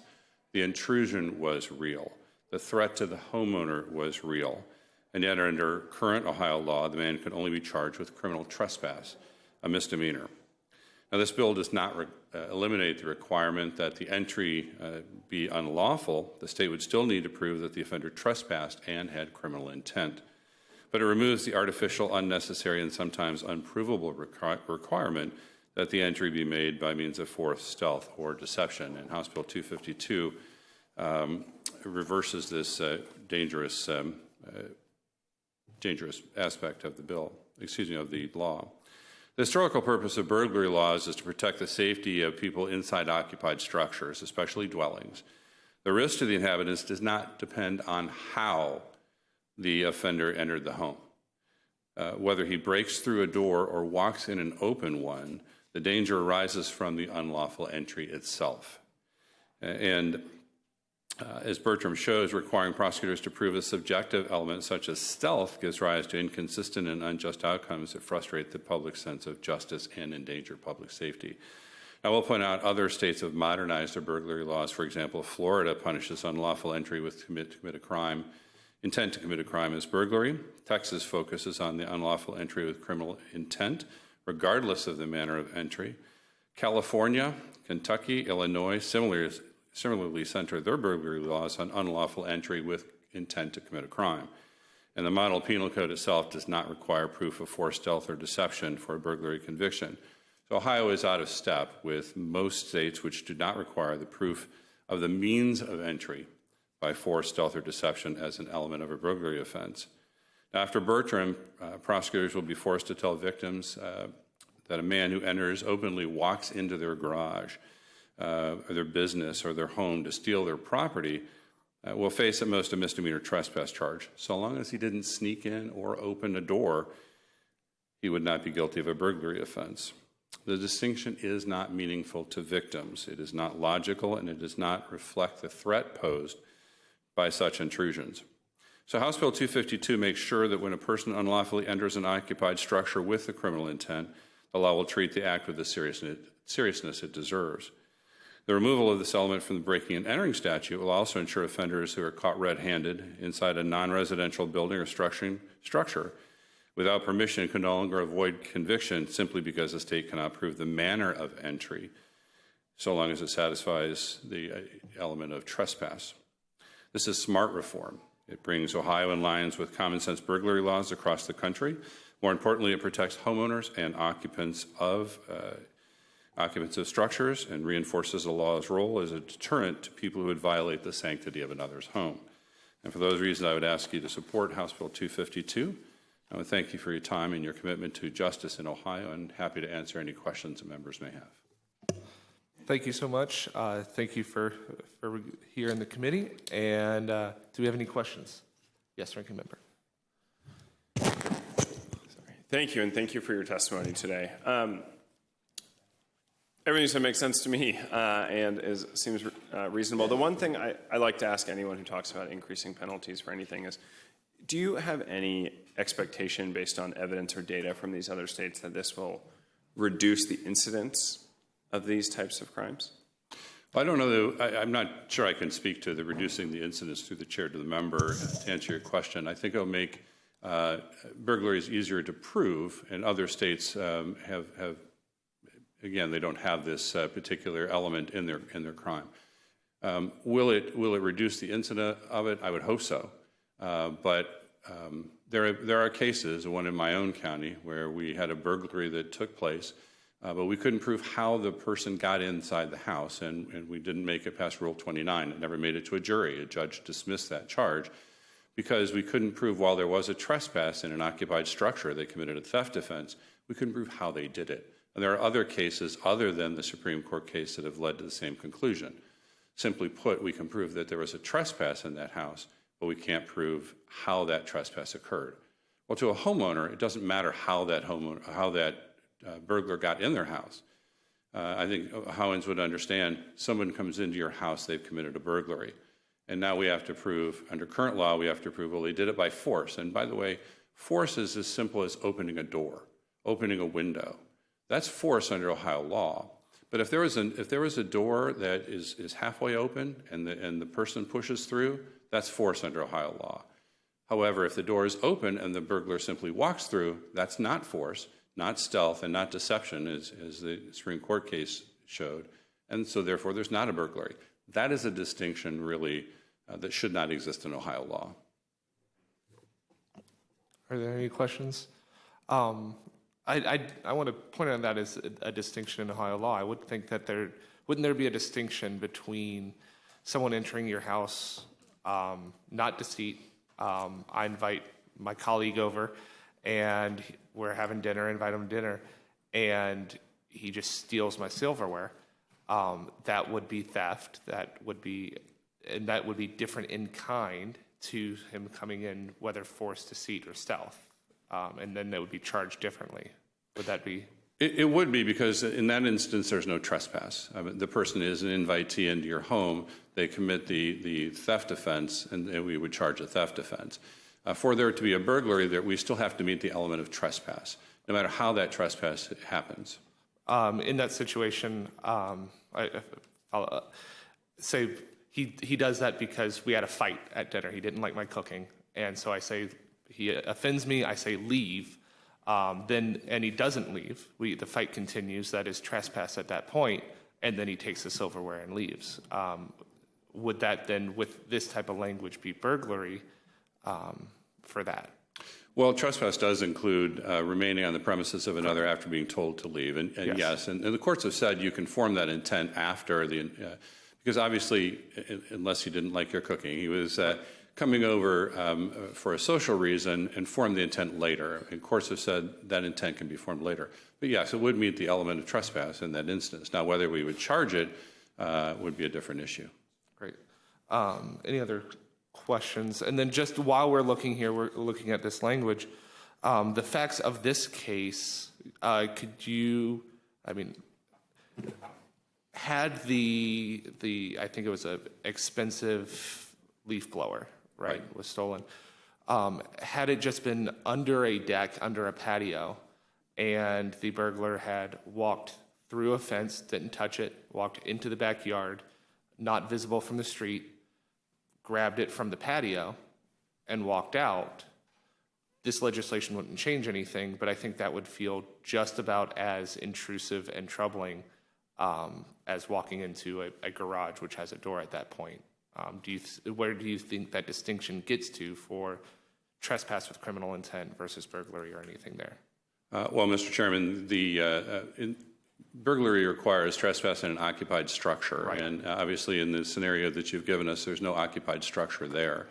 And so it wouldn't qualify under a burglary statute to be prosecuted that way. We would still have possibly breaking and entering depending on the facts, but generally speaking, we're going to have a trespass and a theft in that instance. Excellent. And these are not gotcha questions. These are just trying to make sure we get the good policy. So thank you so much for that. Understand. Any other questions? Seeing none, thank you so much for your testimony. Thank you very much. And now we'll call up Prosecutor Tishler, please.